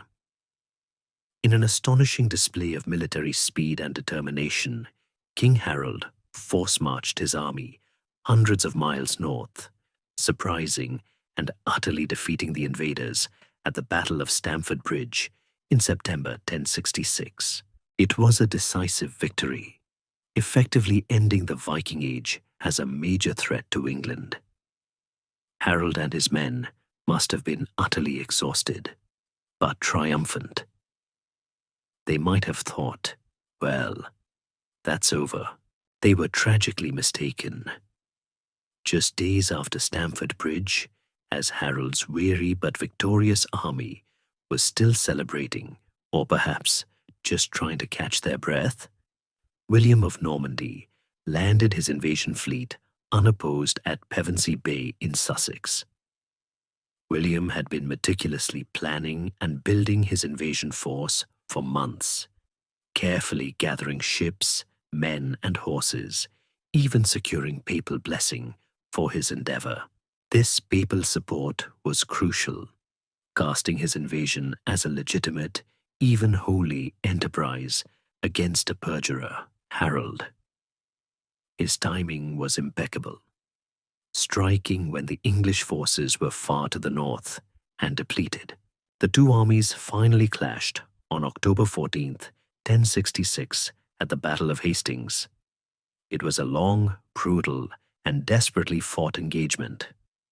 The English, arrayed on Senlac Hill in a formidable shield wall, initially repelled the Norman cavalry charges. Imagine a wall of determined men shields locked, axes swinging, against wave after wave of mounted knights. It must have been an incredible, terrifying spectacle. The Normans, initially frustrated, eventually employed a feigned retreat tactic. Or perhaps it was just a chaotic rout that turned into a successful feigned retreat. Another historiographical debate to keep scholars busy, drawing the English out of their defensive formation. The turning point came late in the day with the death of King Harold, likely struck by an arrow, and then cut down by Norman knights. With their king dead and their formation broken, the English resistance collapsed. William's victory at Hastings was decisive. He marched on London, overcame some further resistance, and was crowned King of England on Christmas Day, 1066, in Westminster Abbey. This wasn't merely a change of monarch, it was a wholesale transformation of English society. William swiftly consolidated his power, building castles, like the Tower of London, among many others, across the land to project Norman authority and suppress any remaining Anglo-Saxon rebellions. He replaced the Anglo-Saxon aristocracy with his Norman followers, creating a new French-speaking ruling class. The Domesday Book, commissioned in 1085, was a meticulous survey of all land and resources in England, giving William unprecedented knowledge and control over his new kingdom. It was essentially the ultimate medieval tax record, and probably caused quite a few eye rolls among the surveyed populace. The Norman Conquest had profound and lasting consequences. It irrevocably linked England to continental Europe, particularly France, for centuries, leading to a long history of intertwined politics, warfare, and culture. It fundamentally reshaped the English language, introducing a vast vocabulary of French words that enriched and transformed Old English into the language we recognize today. It imported feudalism in a more systematic and hierarchical form than had existed before, centralizing power under the king. It also brought England fully into the fold of the Roman Catholic Church, further cementing papal influence. The legacy of 1066 is still debated. Was it a brutal foreign imposition that destroyed a vibrant Anglo-Saxon culture? Or was it a necessary infusion that revitalized England and set it on a path to becoming a major European power? Regardless of interpretation, the Norman Conquest remains one of the most significant turning points in English history, a testament to the fact that sometimes the destiny of a nation can be irrevocably altered by a single audacious gamble and a very well-timed invasion. As the new Norman rulers were busy cementing their control over England and integrating it into the feudal tapestry of Europe, a different kind of revolution, no less profound, was unfolding across the continent. This was a revolution in stone, light, and soaring ambition, the blossoming of Gothic architecture, emerging from the earlier, heavy, and often somber Romanesque style. Gothic cathedrals became the quintessential artistic expression of the High Middle Ages, physical manifestations of spiritual yearning, communal pride, and astonishing engineering prowess. They weren't just buildings, they were sermons in stone, designed to uplift the soul and inspire awe in an era where beauty and spiritual devotion were deeply intertwined. Imagine walking into a Romanesque church. It would be dimly lit, with thick, massive walls, small, round-arched windows, and a sense of weighty permanence. Now, picture stepping into a Gothic cathedral. Your gaze is immediately drawn upwards by impossibly tall columns, Light streams through vast stained glass windows, illuminating vibrant colors, and the entire structure seems to defy gravity, reaching for the heavens. This dramatic shift was not merely aesthetic. It was enabled by a series of ingenious architectural innovations. The most crucial of these innovations were the pointed arch, the ribbed vault, and the flying buttress.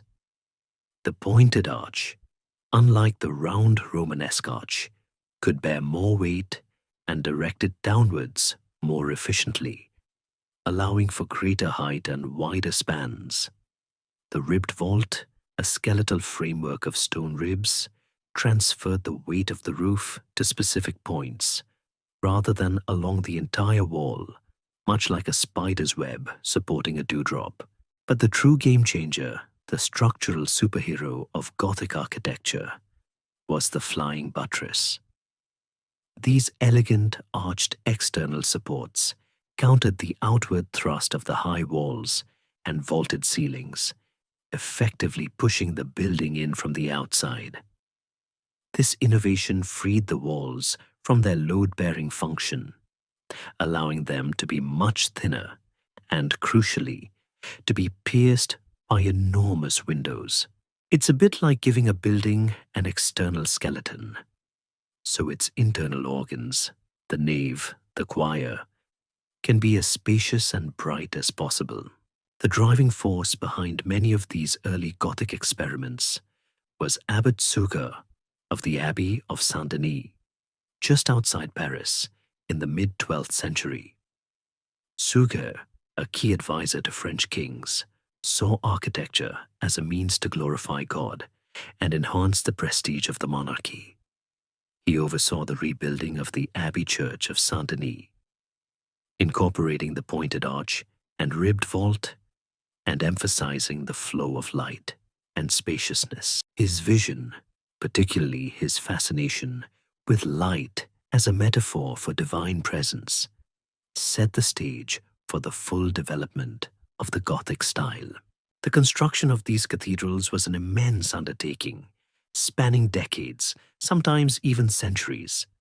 It required vast resources, incredible organizational skills, and the collective effort of entire communities. Master masons, stonemasons, carpenters, glaziers, sculptors, and countless laborers worked tirelessly, often in perilous conditions. These projects were expressions of civic pride as much as religious devotion. Rival cities would compete to build the tallest, grandest, and most beautiful cathedral.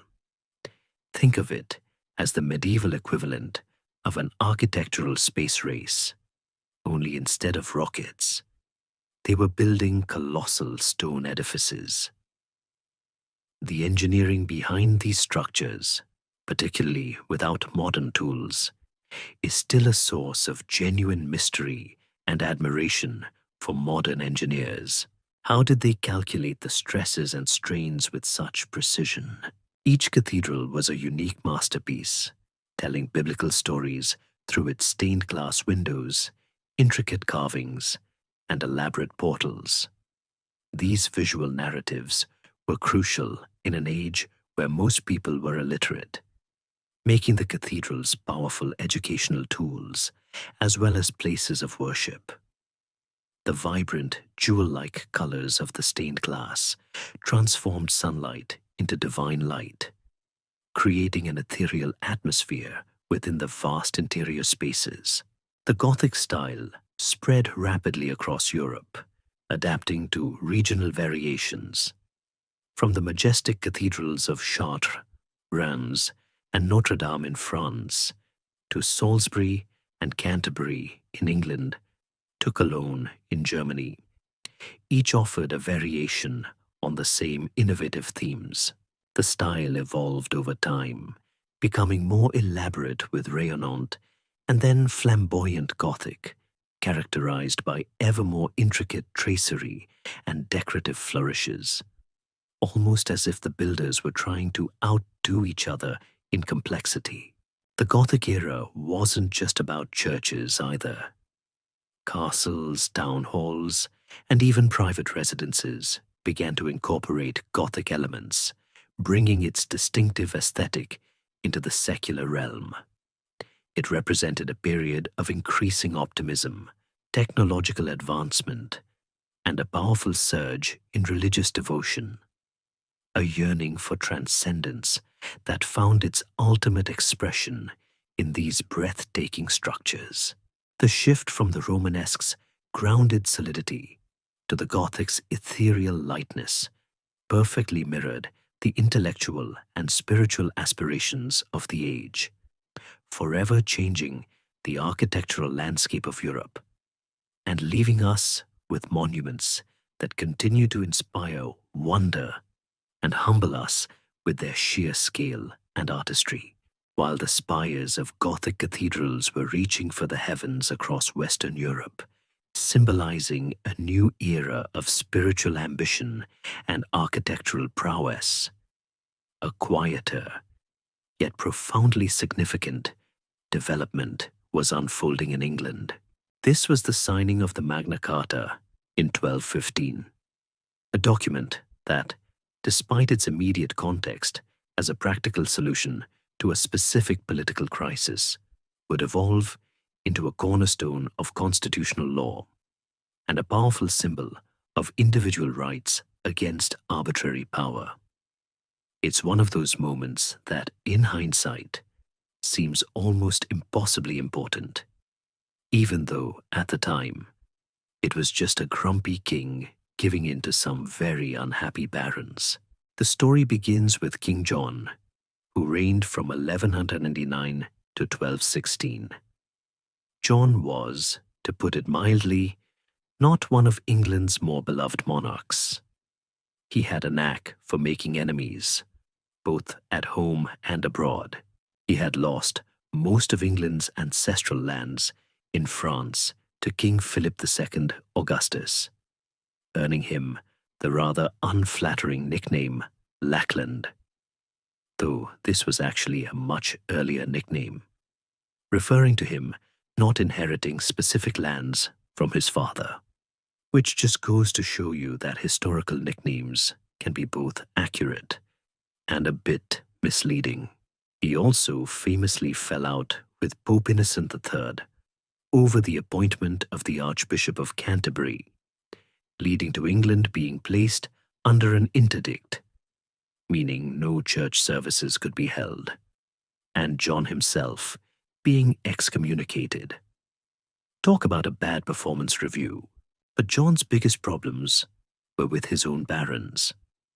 His continuous demands for money to fund his increasingly unsuccessful wars in France, coupled with his arbitrary and often oppressive rule, led to widespread resentment. He levied high taxes, abused feudal rights, and ignored established customs and laws.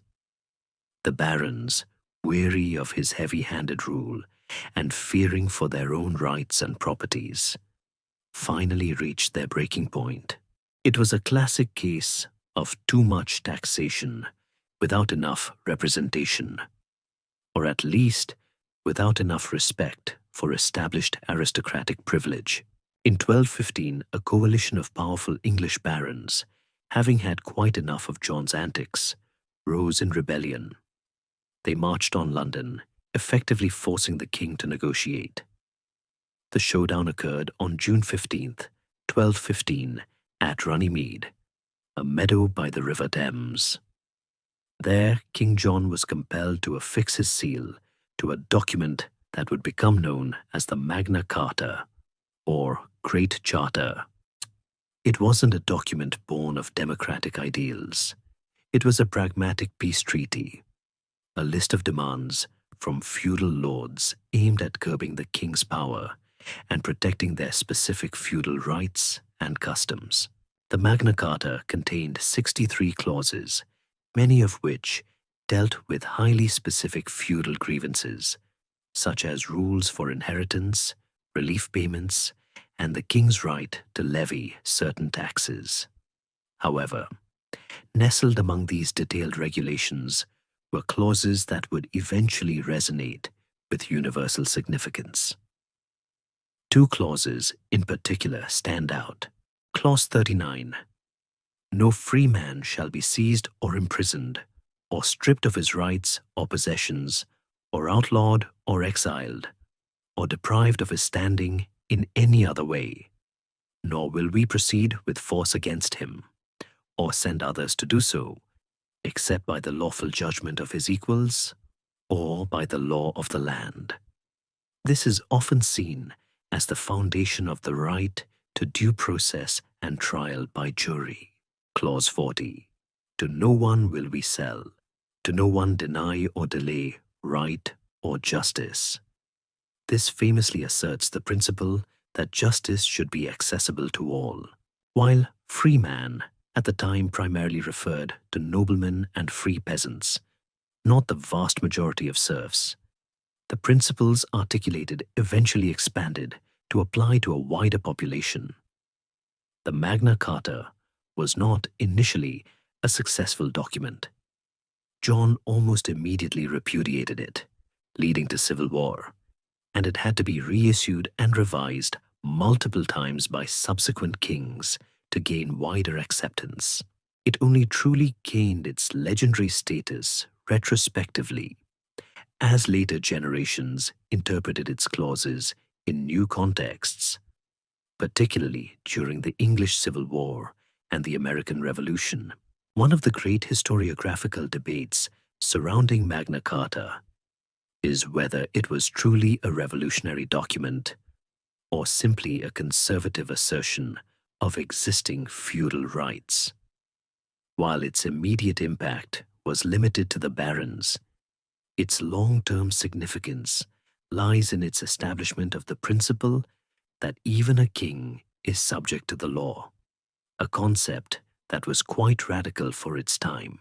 It laid the groundwork for the idea of a constitutional monarchy and parliamentary government, creating a precedent for limitations on royal power. It also introduced the concept of a council, which would evolve into parliament to ensure the king adhered to its terms, a critical step towards representative government. The Magna Carta stands as a testament to the idea that power, even royal power, is not absolute and can be challenged by those who are governed. Its legacy echoes in legal systems across the world, influencing everything from the US Constitution to the Universal Declaration of Human Rights. It demonstrates how a document born of immediate crisis and narrow self-interest could, over centuries, become a universal symbol for liberty and justice, proving that sometimes even a grumpy king signing a document under duress can accidentally lay the foundation for future freedoms. While grand cathedrals were rising and the concept of limited monarchy was subtly taking root in England, another, equally significant intellectual and institutional revolution was transforming the very way knowledge was created and disseminated across Europe. This was the burgeoning of scholasticism and the foundational establishment of universities, institutions that would become the crucibles of medieval thought and the intellectual engines of Western civilization. It was a period when faith and reason engaged in a fascinating, sometimes tense, dialogue, shaping the intellectual landscape for centuries. Before the rise of universities, learning was largely confined to monastic and cathedral schools, which focused primarily on theological studies, biblical exegesis, and the 7 liberal arts: grammar, rhetoric, logic, arithmetic, geometry, astronomy, and music. These were crucial centers, certainly, but they lacked the systematic organization and broad curriculum that would come to define the university. The intellectual air was thick with questions that demanded rigorous, logical answers, especially concerning the relationship between divine revelation and human reason. The intellectual movement that dominated this era was scholasticism. At its core, scholasticism was a method of critical thought and philosophical inquiry that sought to reconcile Christian theology with classical philosophy, particularly the rediscovered works of Aristotle. Imagine trying to fit the vast, rational, and sometimes surprisingly secular philosophy of ancient Greece into the framework of deeply held Christian doctrine. It was a bit like trying to fit a square peg into a round hole, but with incredibly intricate arguments and a lot of Latin. Scholastic thinkers used logical deduction and systematic argumentation to explore theological and philosophical questions, often employing a dialectical method of posing a question, examining arguments for and against, and then arriving at a reasoned conclusion. Key figures in scholasticism include Anselm of Canterbury, 11th century, known for his ontological argument for the existence of God and his motto, faith-seeking understanding. Peter Abelard, 12th century, a brilliant but controversial logician who emphasized the importance of questioning and doubt in his work Sic et Non, Yes and No, which juxtaposed contradictory statements from church fathers to prompt deeper inquiry. And most famously, Thomas Aquinas, 13th century. Aquinas, often considered the pinnacle of scholastic thought, synthesized Aristotelian philosophy with Christian doctrine in his monumental Summa Theologica, addressing everything from the nature of God to ethics and human law. His work became and remains foundational for Catholic theology. For a medieval scholar, dissecting Aquinas was probably as challenging as solving a Rubik's Cube while blindfolded. Simultaneously, the first true universities began to emerge, evolving from cathedral schools and informal guilds of masters and students.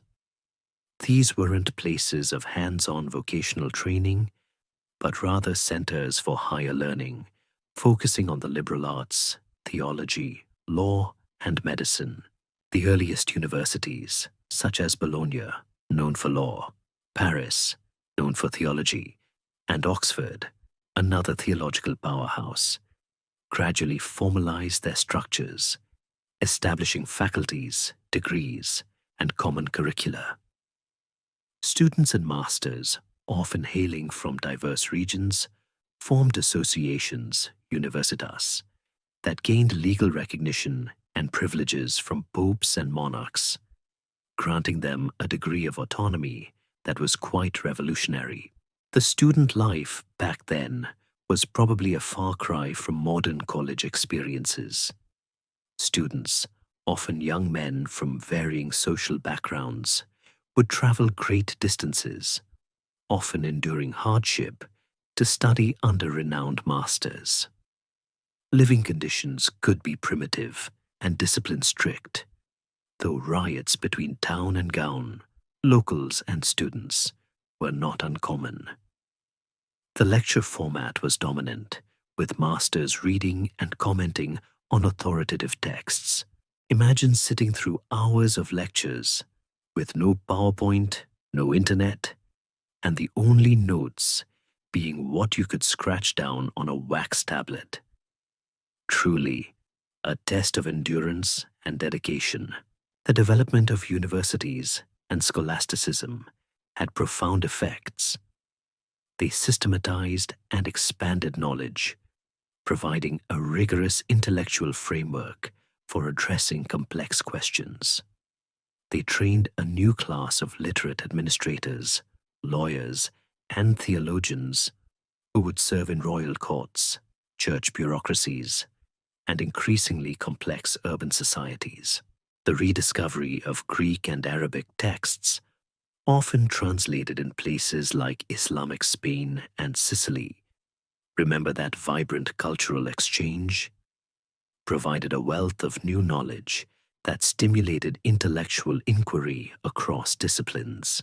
One of the enduring historiographical debates about scholasticism is whether it ultimately stifled or promoted intellectual inquiry. Critics sometimes view it as overly rigid and focused on minor theological distinctions, while proponents emphasize its commitment to logical rigor, its preservation of classical learning, and its role in fostering critical thinking that paved the way for later intellectual developments. Regardless, it was the dominant mode of thought for centuries, providing the intellectual scaffolding for the medieval worldview. The growth of universities marked a fundamental shift from localized monastic learning to more centralized, specialized institutions of higher education. They fostered a sense of intellectual community that transcended political boundaries and laid the essential groundwork for the modern university system. These institutions became crucibles where the great minds of the age grappled with the profound questions of existence, faith, and knowledge, ensuring that the legacy of classical thought would continue to resonate, transformed by the crucible of medieval Christian inquiry. Just as Europe's intellectual and architectural ambitions were reaching new heights, an unseen, terrifying force was brewing in the East, an enemy far more insidious than any invading army. In the mid-14th century, a silent killer swept across the continent, indiscriminate and devastating, forever altering the course of European history: the Black Death. This catastrophic pandemic, primarily caused by the bacterium Yersinia pestis, responsible for bubonic and pneumonic plague, obliterated an unimaginable percentage of the population, leaving a profound and lasting scar on medieval society, economy, and psychology. Imagine a disease so virulent that it could wipe out entire families, villages, and even cities in a matter of days, with no understanding of its cause or cure. It was pure, unadulterated terror. The plague originated in Central Asia, likely carried by fleas on rodents, and traveled westward along the bustling trade routes of the Silk Road. It reached the Crimea by 1346, then spread rapidly across the Mediterranean via merchant ships. By 1347, it had arrived in Sicily and then spread quickly through Italy, France, Spain, and North Africa. By 1348, it was in England, Germany, and Scandinavia, relentlessly making its way across every corner of Europe. The speed of its spread, given the technology of the time, was truly horrifying. It moved faster than news, leaving devastation in its wake, often before anyone truly understood what was happening.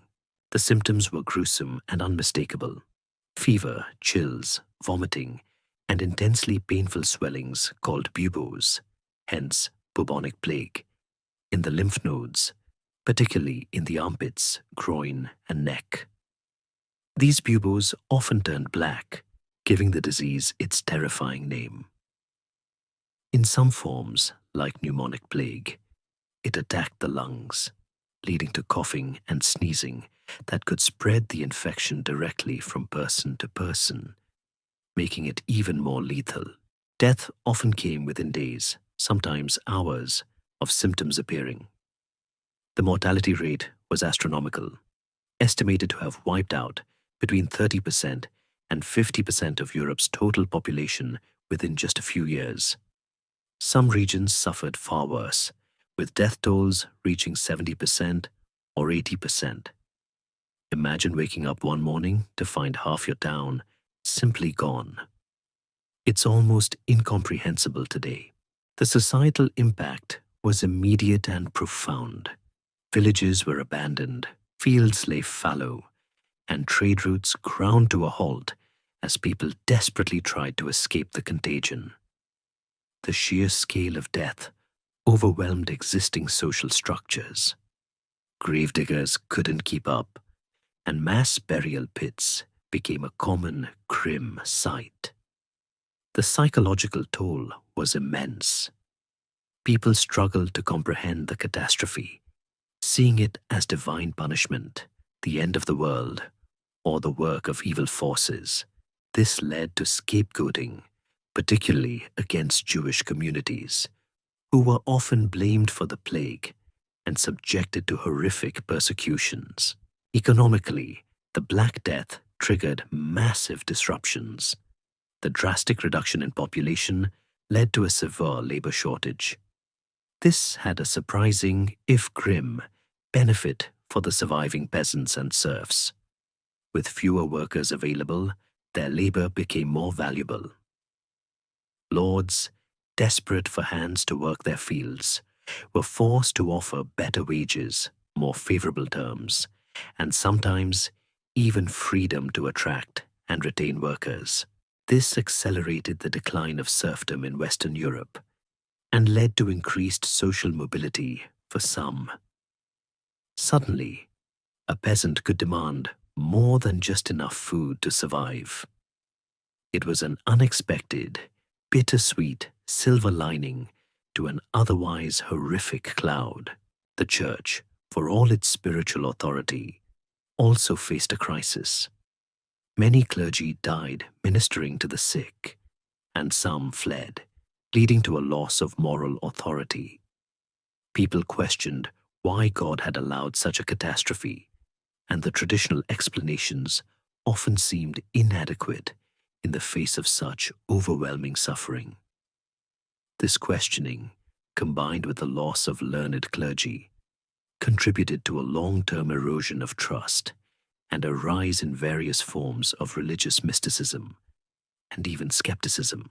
The Black Death also indirectly contributed to changes in warfare and politics. With fewer people, rulers needed to find new ways to raise armies, often relying more on paid mercenaries or professional soldiers rather than relying solely on feudal levies.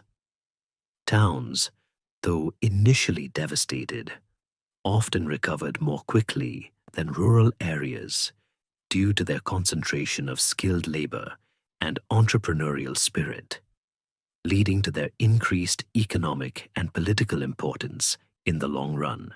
The precise mechanisms of the plague's spread, particularly the role of rats and fleas versus direct human-to-human transmission, remains an intriguing medical and historical mystery, with modern scholars continuing to refine our understanding of this ancient disease.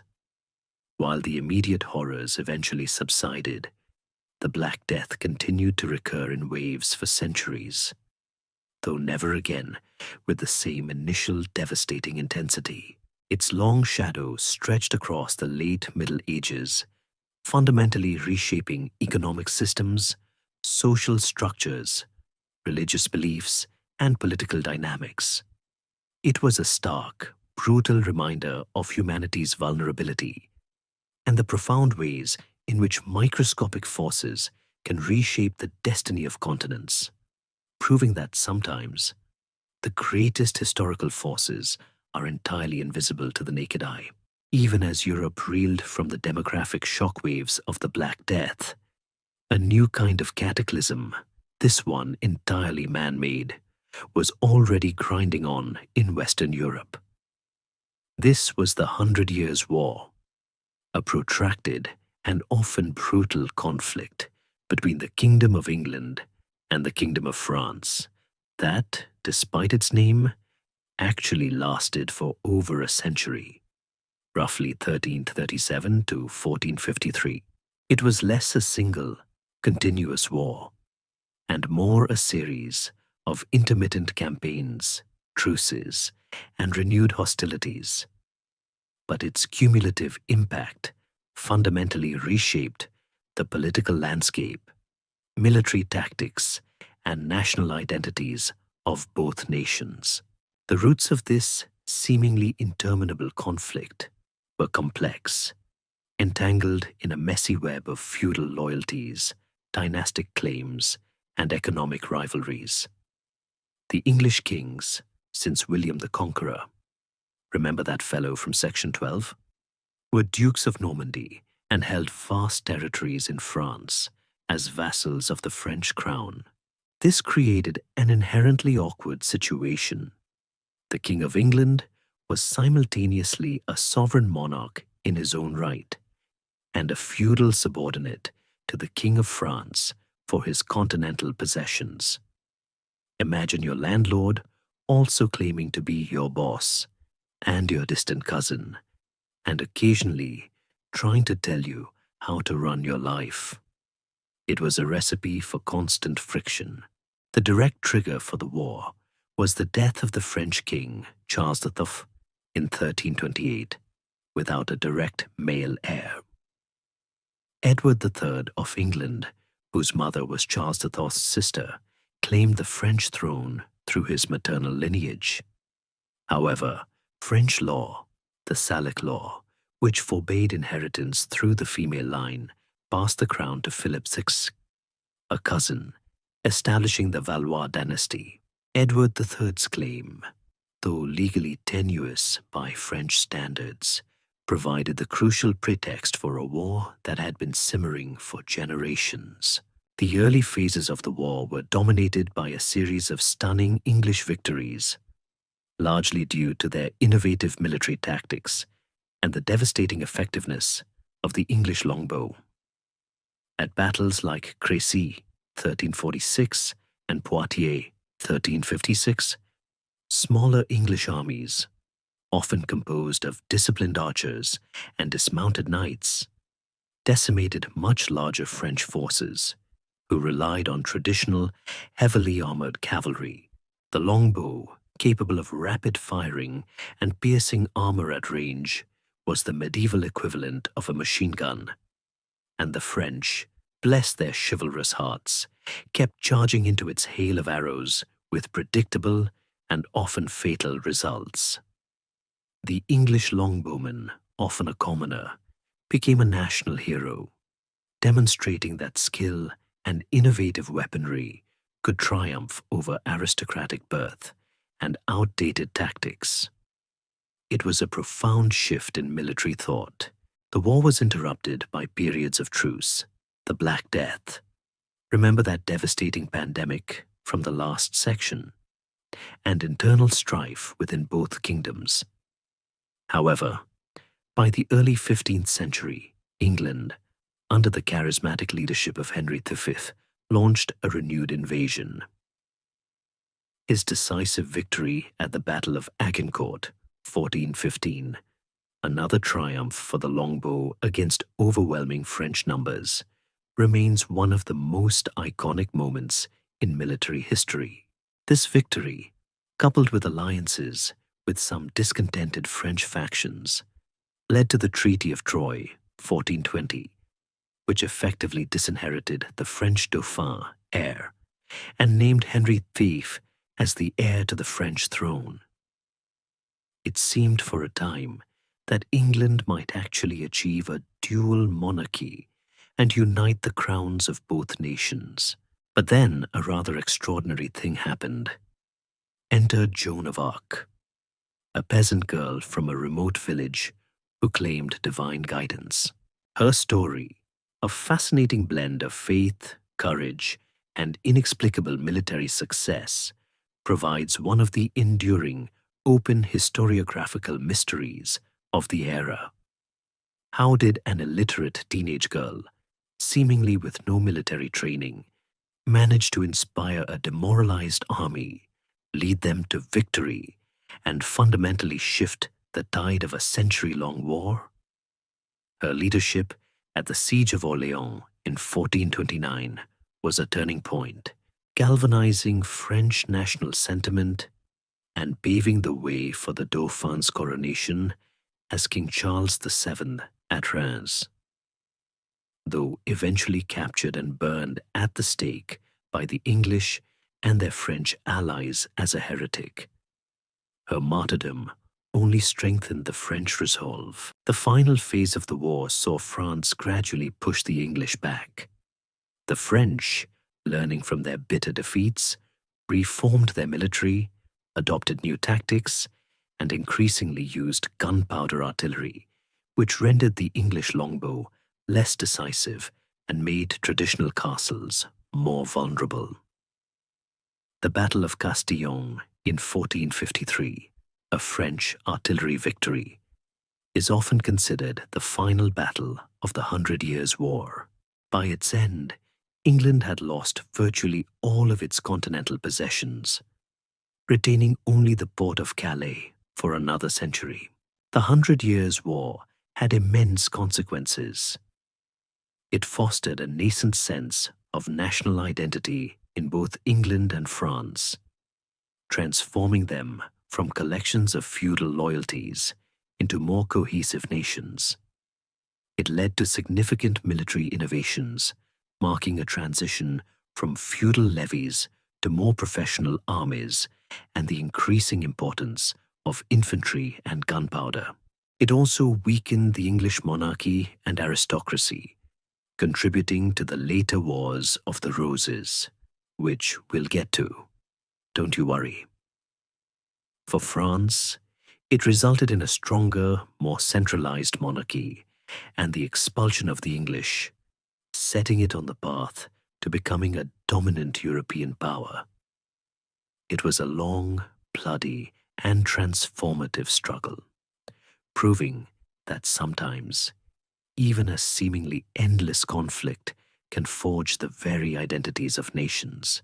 As the 100 Years' War lumbered on, exhausting both English and French resources, a parallel drama of power and piety was unfolding within the very heart of the Western Church, one that severely tested its unity and undermined its moral authority.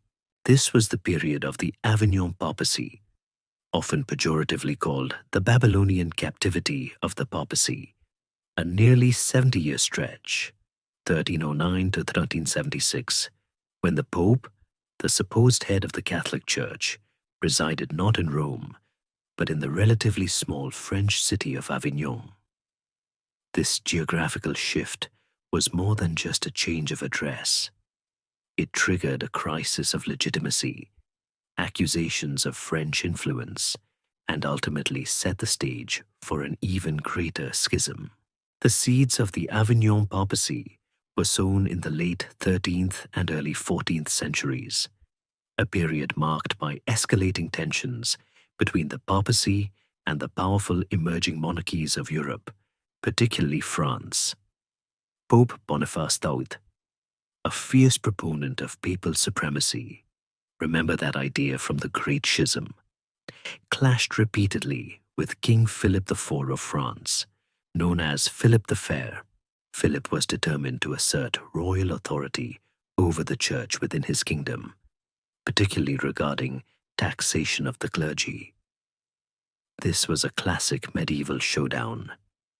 Who had ultimate authority? The spiritual power of the Pope or the temporal power of the king?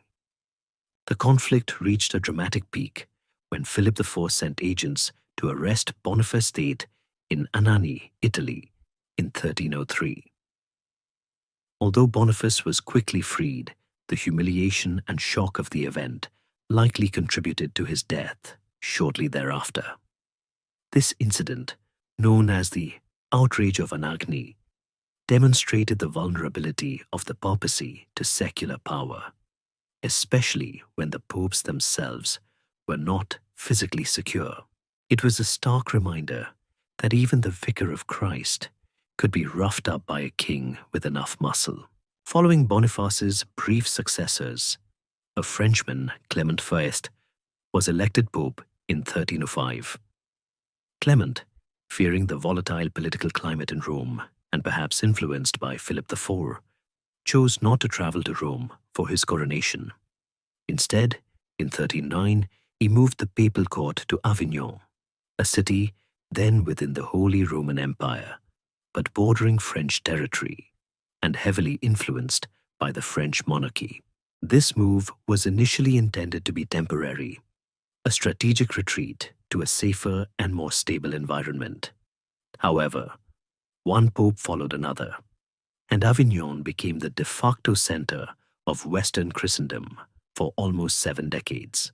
The Avignon papacy saw the development of a highly centralized and efficient papal bureaucracy, often praised for its administrative prowess and financial management. The popes built a magnificent palace in Avignon, a formidable fortress that underscored their temporal power.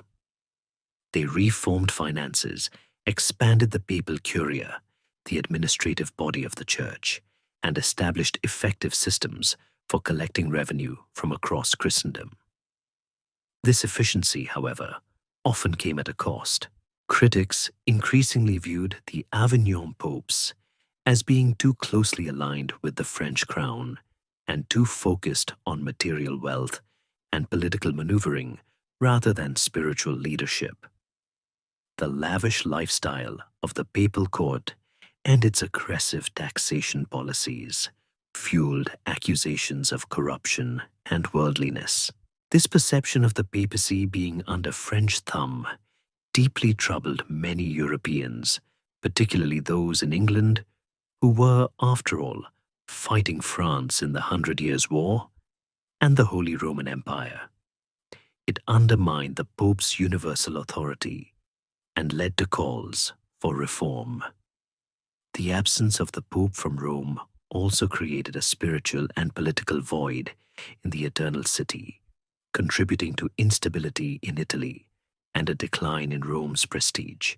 People wondered, quite reasonably, how the successor of St. Peter could truly lead the universal church from a French-influenced city.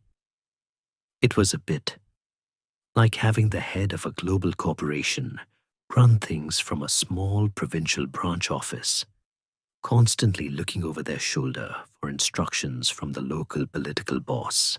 Prominent figures like Catherine of Siena and Bridget of Sweden, both revered saints, passionately advocated for the Pope's return to Rome, arguing that the spiritual health of the Church depended on it.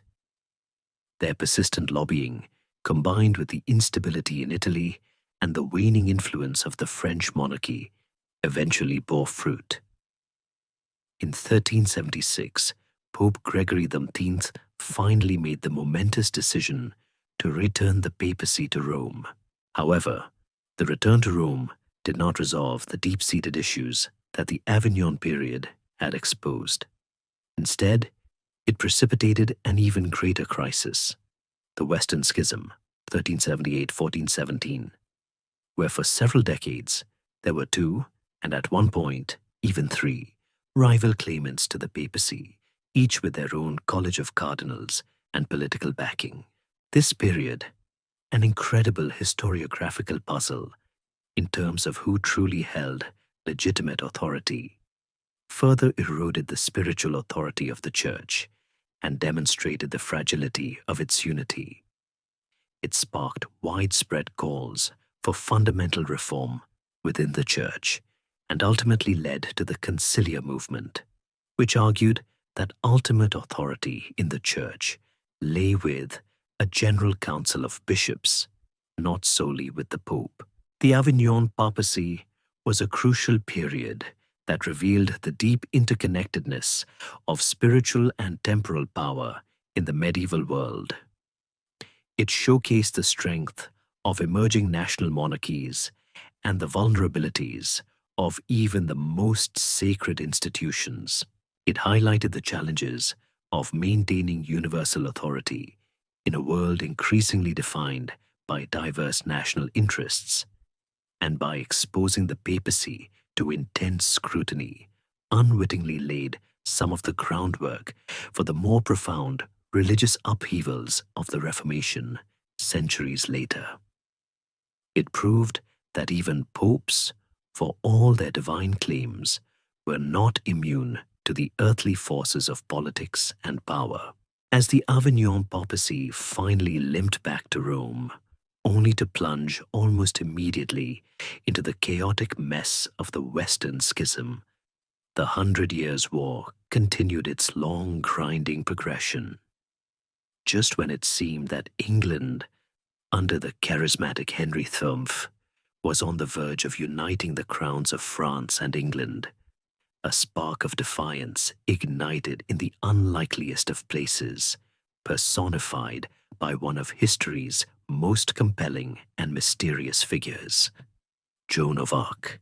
Her story is a testament to the power of belief, both spiritual and national, and it provides a dramatic turning point in a conflict that had seemed destined for English victory. Imagine a young peasant girl, barely a teenager, from a remote village in Domremy, claiming to hear divine voices, those of Saint Michael, Saint Catherine, and Saint Margaret, instructing her to save France and ensure the Dauphin, Charles, was crowned king at Reims. In an age deeply steeped in religious belief, but also rampant with superstition and skepticism, such claims were extraordinary, bordering on lunacy. Yet Joan, with an unwavering conviction that defied all logic, managed to gain an audience with the disheartened and politically weak Dauphin in 1429. Charles, by all accounts, was desperate, his kingdom largely occupied by the English and their Burgundian allies, his legitimacy questioned. He probably figured he had nothing left to lose by listening to a country girl with a strange story. What happened next is truly remarkable. Against all military and social norms, Joan, dressed in men's armor and carrying a banner rather than a sword, was granted command, or at least a symbolic presence at the head, of a French army. Her arrival at the siege of Orléans in April 1429 was the immediate turning point. Orléans, strategically vital, had been under English siege for months, its fall seeming imminent.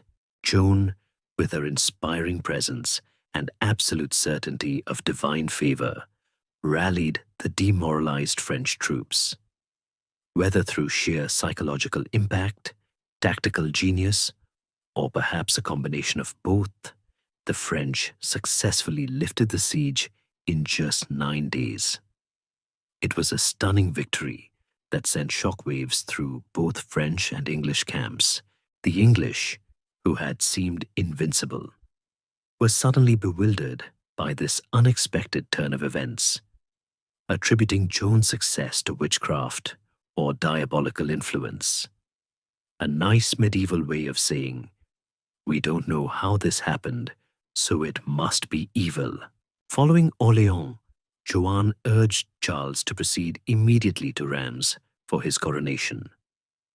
Reims was deep in enemy territory, and the journey seemed perilously risky. Yet, against the advice of his cautious counselors, Charles followed Joan's lead. The French army, inspired by Joan's presence, cut a path through English and Burgundian-controlled lands, culminating in Charles's coronation as Charles VII in Reims Cathedral in July 1429. This event was of immense symbolic importance. It legitimized Charles's claim to the French throne in the eyes of many, giving him the divine sanction that had been denied by the Treaty of Troyes. It transformed the 100 Years' War from a dynastic squabble into a fight for national liberation. However, Joan's meteoric rise was tragically short-lived. After further military campaigns, she was captured by Burgundian forces in 1430 and subsequently sold to the English. The English, determined to discredit Charles VII and Joan's divine claims, put her on trial for heresy and witchcraft in Rouen, under the authority of an ecclesiastical court composed of pro-English French clerics. The trial was a highly politicized affair, designed to break her spirit and invalidate her visions. Despite her remarkable courage and articulate defense, she was convicted and at the age of only 19 was burned at the stake as a heretic in Rouen on May 30th, 1431. Joan's death, far from extinguishing the French resistance, instead ignited it further. Her martyrdom transformed her into a powerful national and religious symbol. The French continued their fight, gradually pushing the English back, eventually leading to their near-complete expulsion from continental Europe by 1453.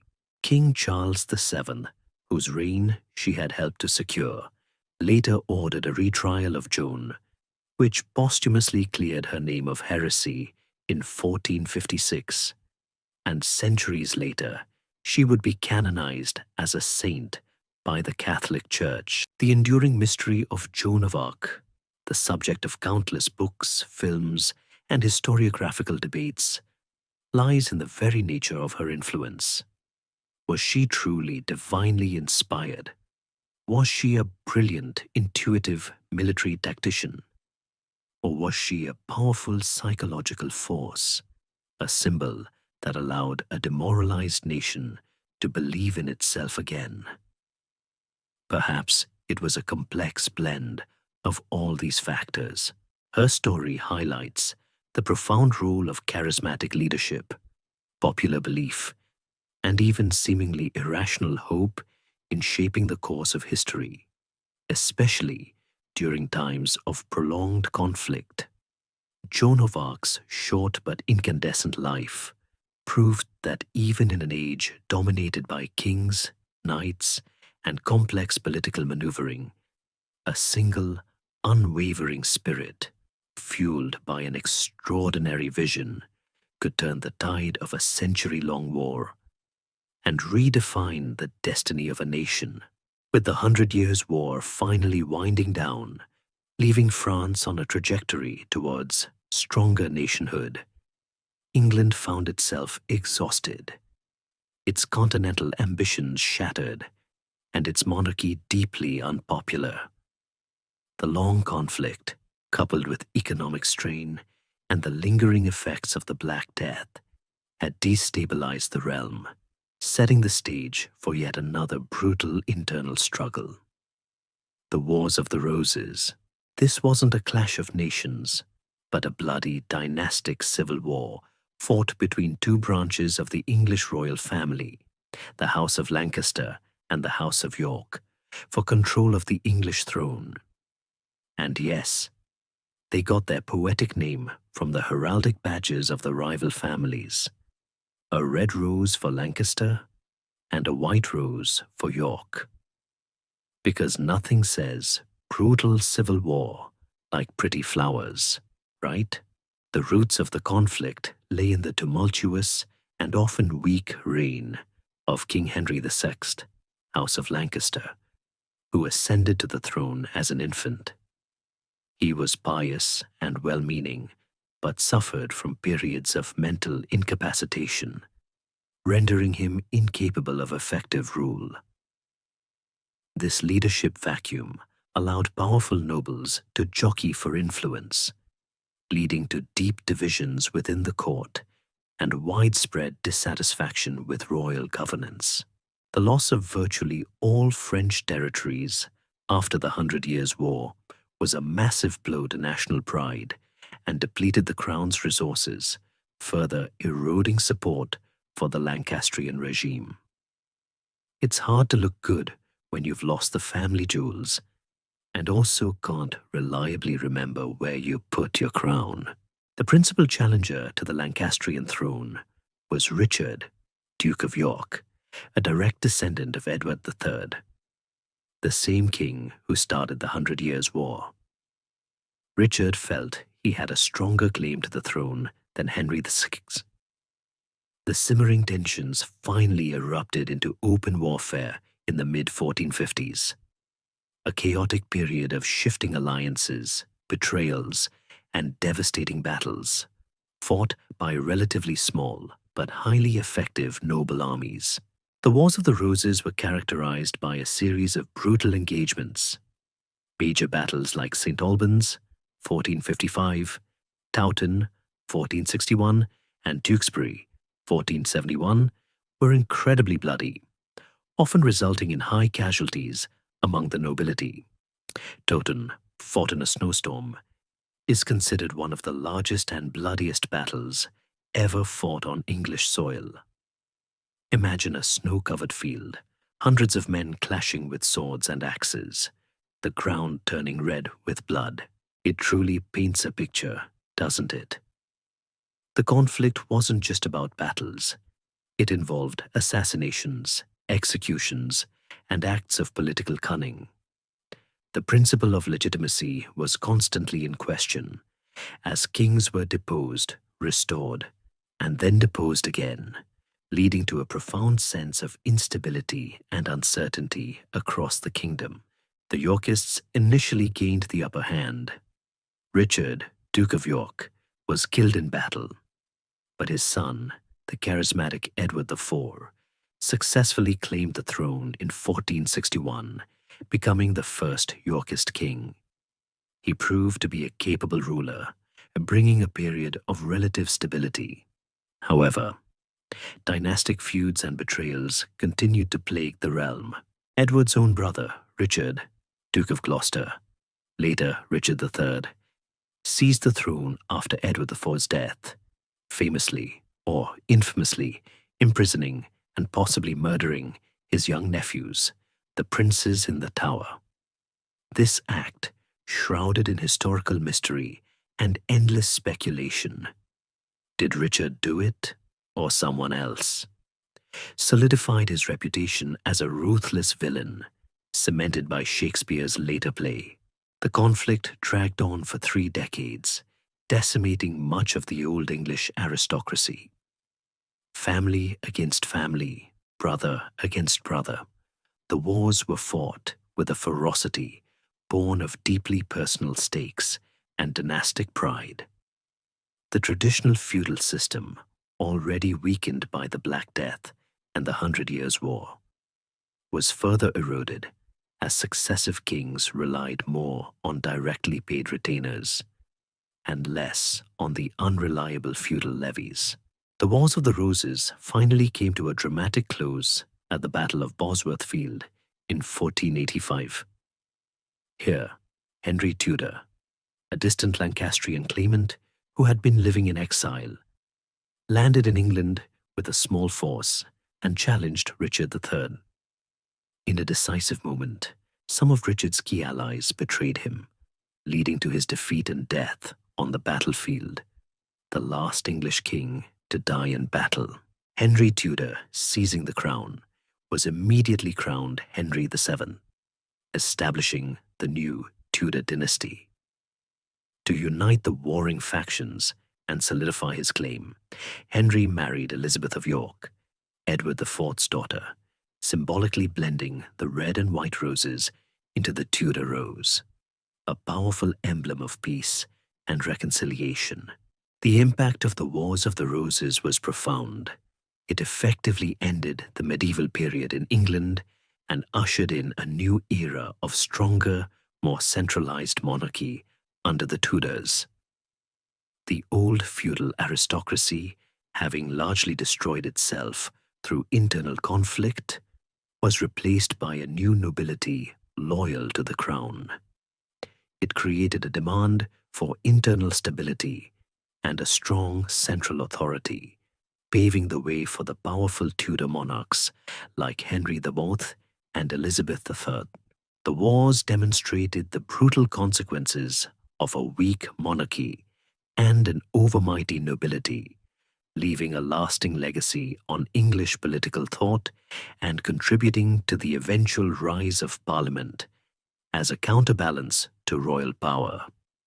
It was a chaotic, bloody, but ultimately transformative period, proving that even from the ashes of intense civil conflict, a new and stronger order could eventually emerge.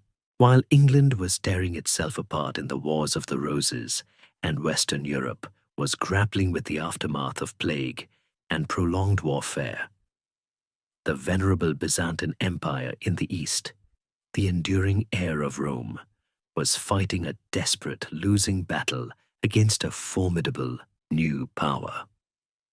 For centuries, Constantinople had stood as a bastion of Christian civilization, a gleaming jewel at the crossroads of East and West. But by the 15th century, its once vast empire had shrunk to little more than the city itself and a few scattered territories, surrounded on all sides by the rapidly expanding Ottoman Empire. The stage was set for a dramatic, symbolic, and ultimately tragic end to a thousand-year legacy: the fall of Constantinople in 1453. The Ottomans were a Turkish tribal group who had steadily risen to prominence in Anatolia following the decline of the Seljuks. From their humble beginnings, they built a powerful military, incorporating various peoples into their expanding domain, including Christian renegades and professional elite infantry units known as the Janissaries. Their relentless expansion had already swallowed up most of the former Byzantine territories in Asia Minor and the Balkans, systematically isolating Constantinople. By the mid-15th century, the city was a lonely island, a relic of a bygone era, surrounded by an increasingly hostile and powerful Muslim state. The man who finally delivered the decisive blow was Sultan Mehmed II, often called the Conqueror. A brilliant military strategist and a highly educated polyglot, Mehmed was determined to capture Constantinople, viewing it as the rightful capital of his growing empire and a crucial strategic prize. He understood its symbolic value as the inheritor of Roman imperial traditions. He gathered an immense army, perhaps as many as 80,000 to 100,000 soldiers, and crucially, a revolutionary new weapon: massive gunpowder-powered cannons, including an enormous siege gun known as the Basilica, capable of firing stone balls weighing hundreds of pounds. These cannons were the cutting edge of military technology, far surpassing anything the Byzantines possessed. The city's defenders were led by the last Byzantine emperor, Constantine XX's Palaiologos, a man who, despite the overwhelming odds, chose to stand and fight with unwavering courage. He commanded a meager force, perhaps only 7,000 to 10,000 men, a mix of Byzantines, Venetian, and Genoese volunteers. The city's legendary triple walls, built by Theodosius II 1,000 years earlier, were still formidable, a marvel of defensive engineering that had repelled countless sieges throughout history. But they had not been designed to withstand the relentless barrage of modern artillery. The siege began on April 6, 1453. For nearly 2 months, the Ottomans pounded the walls with their massive cannons, while the defenders valiantly repaired the breaches at night. Mehmed even undertook the audacious feat of dragging his fleet of ships overland on greased logs across the Galata Hill to bypass the Byzantine chain that blocked the Golden Horn, surprising the defenders and allowing his ships to attack the city from another flank. It was a feat of engineering and daring that would be impressive even today, let alone in the 15th century, a testament to Mehmed's innovative military thinking. Despite their bravery, the defenders were exhausted and outnumbered. On May 29, 1453, after a final desperate assault, the Ottoman forces breached the weakened walls. Emperor Constantine IV, reportedly fighting heroically alongside his men, was last seen bravely charging into the fray and was never seen again, his body lost in the chaos. The city fell, leading to 3 days of sack and pillage, though Mehmed II himself quickly moved to establish order and prevent further destruction, aiming to transform Constantinople into his new capital. The fall of Constantinople was an event of immense symbolic and practical significance. It marked the definitive end of the Roman Empire, a continuous political entity that had spanned over 2 millennia, albeit in its Eastern Greek-speaking form. It sent shockwaves throughout Christian Europe, confirming the growing threat of the Ottoman Empire, which now controlled the strategic gateway between Europe and Asia. The loss of Constantinople, the Second Rome, was a psychological blow to Christendom and contributed to renewed calls for crusades, though none would ever achieve the same scale or success as earlier endeavors. Intellectually, the fall of the city led to a diaspora of Byzantine scholars and their precious Greek manuscripts, many fleeing to Italy. This influx of classical Greek knowledge, largely lost to the Latin West during the early Middle Ages, played a significant role in fueling the intellectual and artistic fervor of the burgeoning Renaissance in Italy. It is an interesting historiographical debate whether the fall truly caused the Renaissance or merely accelerated trends already in motion, but its impact on the availability of classical texts is undeniable. The fall of Constantinople irrevocably altered the geopolitical balance of power, firmly establishing the Ottoman Empire as a major force in European affairs for centuries to come. It was a stark reminder that even the most ancient and seemingly impregnable strongholds could fall to new technologies and determined adversaries, bringing to a close one era of history and dramatically ushering in another, where the old certainties of medieval Christendom were increasingly challenged by new empires, new ideas, and new ways of thinking. As the echoes of Constantinople's fall reverberated across Europe, signaling the definitive end of one ancient era, another, quieter but equally revolutionary, development was already gaining momentum in the German city of Mainz. This was the invention of the movable type printing press by Johannes Gutenberg around 1440. More than just a technological innovation, the printing press was a catalyst for profound societal, religious, and intellectual change, fundamentally altering how information was produced, disseminated, and consumed. It was, quite simply, the Internet of the 15th century, democratizing access to knowledge in ways previously unimaginable. Before Gutenberg, books were meticulously copied by hand, primarily by monks in scriptoria. This process was incredibly slow, labor-intensive, and expensive, making books luxury items accessible only to the wealthy elite, the clergy, and institutions like universities. The number of books in existence was relatively small, and errors were easily introduced during the copying process. Imagine trying to get a copy of your favorite novel if it took a year to produce and cost more than your house. It certainly kept the literary world very exclusive. Gutenberg's genius lay not just in one single invention, but in the refinement and integration of several existing technologies.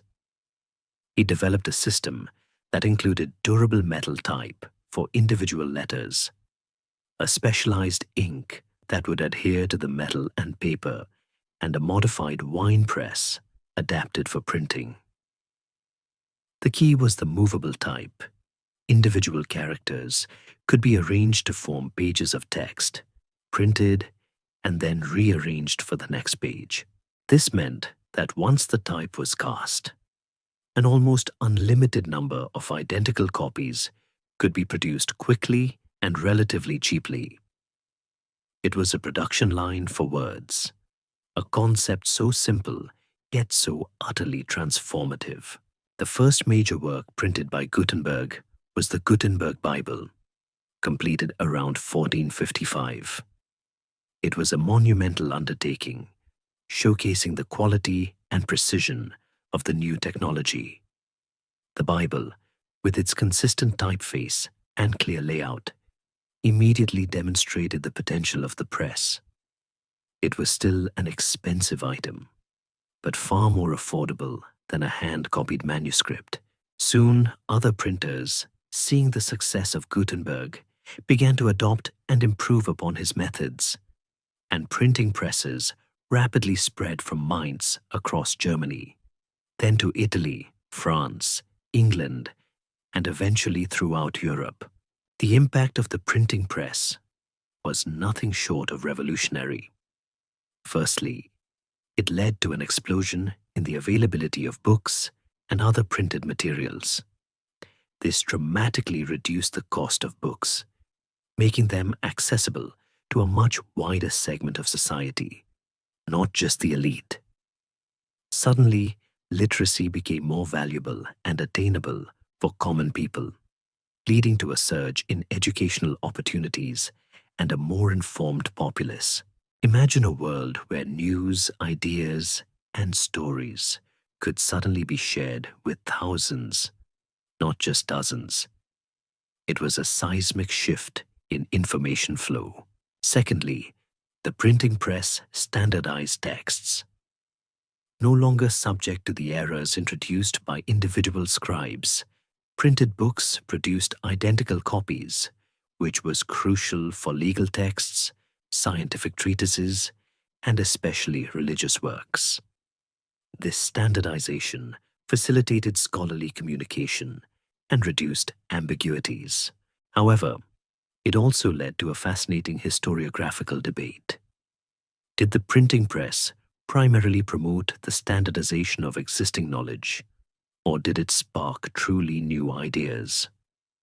While it certainly did both, the sheer speed of dissemination meant that once an idea was printed, it spread with unprecedented velocity. Thirdly, the printing press played a pivotal role in the Protestant Reformation in the early 16th century, a topic for a future series, perhaps. Martin Luther's 95 Theses and his vernacular translations of the Bible were rapidly printed and disseminated across Europe, reaching an audience far beyond what hand-copied manuscripts could ever achieve. The press allowed reformers to bypass traditional gatekeepers of knowledge and directly engage the populace, fundamentally transforming the nature of religious debate and the power of the church. It was truly a media revolution that allowed the common man to read and interpret sacred texts for himself.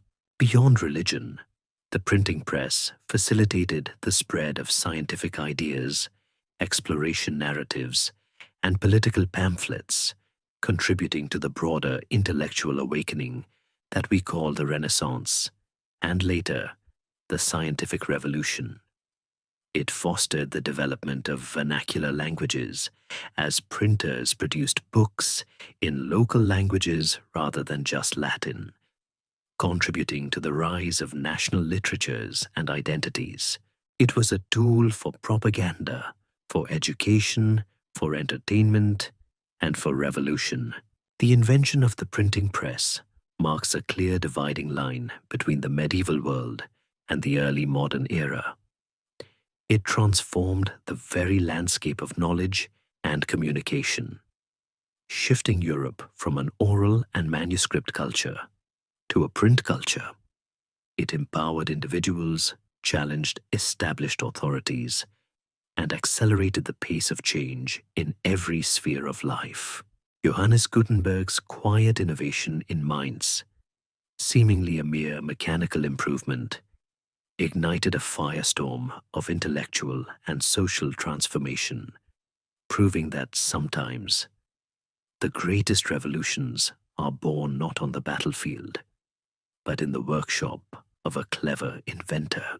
As the printing press rapidly democratized knowledge and the old imperial certainties continued to crumble, Europe found itself on the cusp of another profound transformation: the gradual, often messy, but inexorable rise of nation-states. This wasn't a sudden, unified phenomenon, but rather a long, uneven process where fragmented feudal territories began to coalesce into more centralized, distinct political entities with a shared sense of identity. The medieval concept of universal empire, like the Holy Roman Empire, and universal church, the papacy, began to wane, giving way to the idea of sovereign states, each governing its own territory and people. It was a slow, complex evolution, like watching individual streams gradually merge to form powerful, distinct rivers. The Hundred Years' War, as we discussed, played a significant role in this process for both France and England. The prolonged conflict forged a stronger sense of shared identity among the common people, who increasingly saw themselves as French or English rather than simply subjects of a local lord or a distant king. The English expulsion from most of France, for instance, allowed the French monarchy to consolidate its power and reduce the influence of unruly, semi-independent feudal magnates. Kings like Louis XIII of France, reigned 1461 to 1483, often called the Spider King for his cunning political maneuvers, skillfully expanded royal authority, absorbed independent lordships, and built a more centralized administration and standing army. He was a master of intrigue, much like a modern political consultant, but with more poisoning and less polling data. In England, the devastations of the Wars of the Roses, remember those pretty flowers and all the blood, had effectively wiped out much of the old, powerful feudal aristocracy. The new Tudor dynasty, beginning with Henry VII, inherited a kingdom weary of civil strife and hungry for stability. Henry VII, a shrewd and pragmatic ruler, rebuilt the royal treasury, suppressed lingering aristocratic power, and created a more efficient, centralized government. He avoided foreign wars that drained resources and focused on internal consolidation, laying the groundwork for the powerful Tudor monarchs who would follow him. His reign marks a crucial transition from the medieval fragmented polity to a more cohesive English state. Across Europe, similar patterns, though with varying timelines and outcomes, were at play. In Spain, the Reconquista, the centuries-long effort to expel the Muslim Moors from the Iberian Peninsula, culminated in 1492 with the fall of Granada. This long struggle fostered a strong sense of national and religious identity among the Christian kingdoms. The marriage of Ferdinand of Aragon and Isabella of Castile in 1469 effectively united the two largest Christian kingdoms, laying the foundation for modern Spain. Their joint rule also saw the establishment of the Spanish Inquisition and the expulsion of Jews and later Muslims, tragically illustrating how the forging of national identity could also involve brutal intolerance against perceived outsiders. It was a powerful, if ethically complicated, example of state building through religious and ethnic uniformity. The Holy Roman Empire, however, remained an outlier in this trend. Despite its grand imperial title, it continued to be a patchwork of independent states, free cities, and ecclesiastical territories, often vying against each other and against the emperor's authority. While attempts were made to reform and centralize the empire, the powerful German princes successfully resisted, ensuring its continued fragmentation.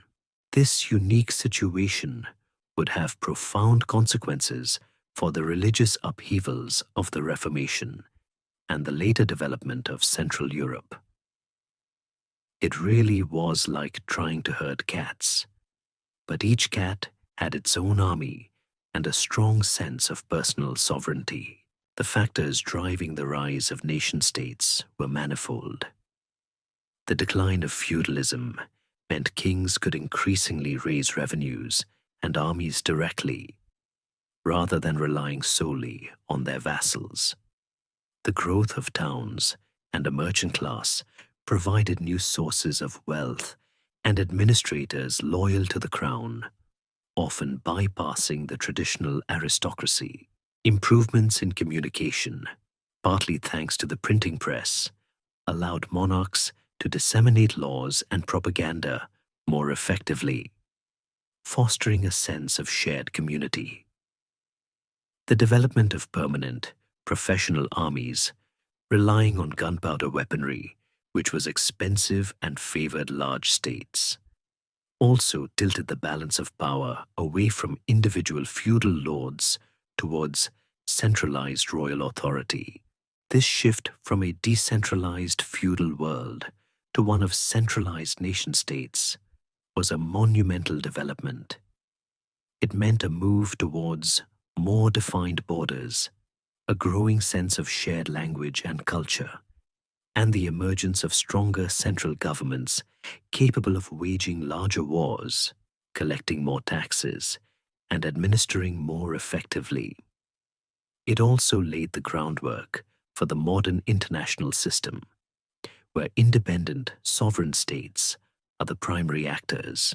The transition was often violent, marked by internal rebellions and external wars.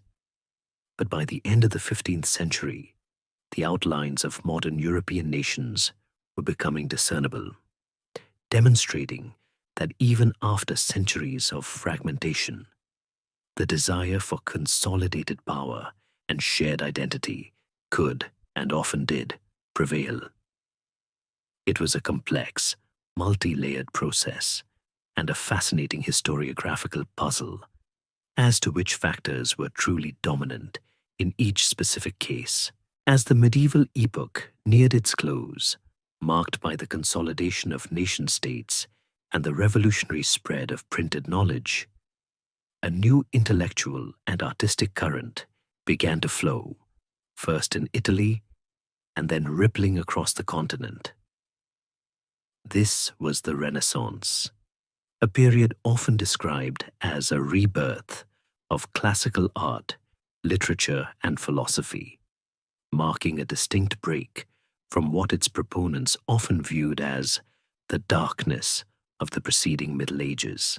While the term Renaissance itself is a later invention, and the idea of a sharp break from the medieval past is now a rich historiographical debate, with many scholars arguing for more continuity than sudden rupture. Its distinct characteristics undeniably ushered in a new way of seeing the world. The seeds of the Renaissance were sown in the prosperous city-states of Italy in the 14th century, particularly Florence, Venice, and Milan. These cities, thriving centers of trade and banking, had accumulated immense wealth, which fostered a powerful merchant class and wealthy patrons eager to fund artistic and intellectual pursuits. The influx of scholars and manuscripts from the fallen Byzantine Empire. Remember our friends from Constantinople in section 21. Combined with a renewed interest in ancient Roman ruins and texts, provided fertile ground for this cultural flourishing. It was like suddenly finding a treasure trove of forgotten wisdom in your own backyard. One of the defining characteristics of the Renaissance was humanism. This wasn't humanism in the modern, secular sense, but rather an intellectual movement that emphasized the study of classical Greek and Roman literature, philosophy, and history, studia humanitatis. Humanists believed that studying these ancient texts would lead to a more profound understanding of human nature, morality, and civic virtue. They sought to emulate the eloquence and wisdom of classical authors, moving away from the more overtly theological focus of medieval scholasticism. Figures like Petrarch, often called the father of humanism, meticulously sought out and copied ancient manuscripts, helping to revive interest in classical learning. He was a bit like a medieval detective, but instead of solving crimes, he was tracking down ancient scrolls. This renewed focus on human achievement and potential found its most breathtaking expression in the arts. Renaissance artists like Leonardo da Vinci, Michelangelo, and Raphael pioneered new techniques and perspectives, moving towards greater realism, perspective, and emotional depth in their works. They studied human anatomy, experimented with light and shadow, and created masterpieces that celebrated both the divine and the human form. Think of Michelangelo's David, a towering celebration of human musculature and ideal form, or Leonardo's Mona Lisa, a portrait that captures the subtle complexities of human emotion. These weren't just religious icons, they were deeply personal and naturalistic expressions, a far cry from the stylized figures of earlier medieval art. Architecture, too, underwent a transformation, drawing inspiration from classical Roman models. Architects like Brunelleschi, with his groundbreaking dome for the Florence Cathedral, and Alberti emphasized classical principles of symmetry, proportion, and order, moving away from the soaring verticality of Gothic cathedrals. They brought back classical columns, arches, and domes, creating buildings that felt grounded, harmonious, and explicitly referenced the ancient past. The Renaissance was not confined to Italy. It spread north, adapting to local conditions and merging with indigenous traditions. The Northern Renaissance, while sharing the humanists' interest in classical learning and realism, often maintained a stronger emphasis on Christian piety and produced artists like Jan van Eyck and Albrecht Dürer, who were masters of detail and symbolic representation. The printing press was absolutely crucial in this dissemination, allowing classical texts, humanist essays, and artistic prints to spread rapidly across Europe, fostering a shared intellectual conversation that transcended national borders. Beyond art and scholarship, the Renaissance also saw significant developments in science, exploration, and politics. Figures like Niccolò Machiavelli, in his seminal work, The Prince, offered a starkly realistic, rather than idealistic, view of political power and governance, essentially divorcing politics from morality in a way that shocked many but accurately reflected the cutthroat world of Italian city-states. This intellectual audacity was characteristic of the era. While the Renaissance is often portrayed as a sharp break from the Dark Ages, many scholars now emphasize the continuity between the two periods. They argue that many Renaissance ideas had medieval roots, and that the Middle Ages were far from dark. Remember the scholasticism and cathedral building. The Renaissance, perhaps, was less about a complete break and more about a shift in emphasis, a renewed confidence in human capabilities, and a rediscovery of a heritage that had never entirely vanished. It was an intellectual and cultural flowering that celebrated the individual, championed reason, and looked both backward to antiquity and forward to a new world. It set the stage for the age of exploration, the scientific revolution, and the Reformation, fundamentally reshaping the European worldview and bringing the long, complex tapestry of the Middle Ages to a vibrant, colorful close. And so, as the vibrant colors of the Renaissance began to paint over the last vestiges of the medieval mindset, Europe stood at a momentous crossroads. The long, complex journey from the fragmented chaos of the post-Roman world to the dawn of the modern era had been fraught with wars, plagues, spiritual upheavals, and profound transformations. The medieval era, far from being a static dark age, was a dynamic crucible, forging the very foundations of the continent we recognize today.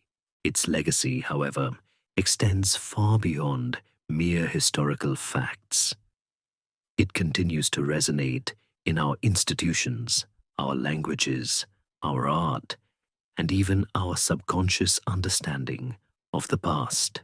The political landscape, once a confusing patchwork of shifting feudal loyalties and universalist imperial claims, had gradually begun to crystallize into the more defined, centralized nation-states we now take for granted. France, England, and Spain, through centuries of internal consolidation and external conflict, emerged with stronger monarchies, more cohesive populations, and nascent national identities. The Holy Roman Empire, while enduring in name, remained a unique, decentralized anomaly, foreshadowing the later complexities of German unification. This shift from feudal lordships to centralized monarchies laid the groundwork for the modern state system, where diplomacy, warfare, and international relations are conducted between sovereign entities. It's why, when you hear about international relations today, the concepts often go back to ideas that began to solidify in this transitional period. Economically, the localized agrarian manorial system, dominant for centuries, began its slow, inevitable decline. The Black Death, paradoxically, played a crucial role by creating labor shortages that empowered the surviving peasantry, accelerating the move away from serfdom towards more flexible labor arrangements. The growth of towns, the expansion of trade routes, even after the Mediterranean was somewhat disrupted, and the emergence of a powerful merchant class fueled a more dynamic, money-based economy. Guilds, those medieval unions of craftsmen and merchants, regulated trades and fostered urban prosperity. This economic dynamism, though still far from industrialization, created the wealth and resources necessary for the ambitious projects of the Renaissance and the explorations that were soon to follow. Intellectually and culturally, the Middle Ages saw both the preservation of ancient knowledge and the development of entirely new modes of thought. The monastic orders, for centuries, were the quiet custodians of classical texts, meticulously copying and preserving what might otherwise have been lost. Scholasticism, with its rigorous logical inquiry, sought to reconcile faith and reason, laying the groundwork for later philosophical and scientific advancements. The rise of universities fundamentally transformed education, creating centers of specialized learning that would train generations of thinkers, lawyers, and theologians. And then, of course, there was Gutenberg's printing press, a true game-changer that shattered the monopoly on knowledge, making books and ideas accessible to a much wider public, fueling literacy and catalyzing the spread of new thoughts, including those that would challenge the very structures of the church. Imagine trying to run a censorship program when anyone with a press could churn out pamphlets faster than you could burn them. It was a losing battle for the old order. The church itself, while enduring immense challenges from the Great Schism to the Avignon Papacy and the Western Schism, remained an omnipresent and profoundly influential force. It shaped worldview, provided social welfare, and was the ultimate arbiter of moral and spiritual life.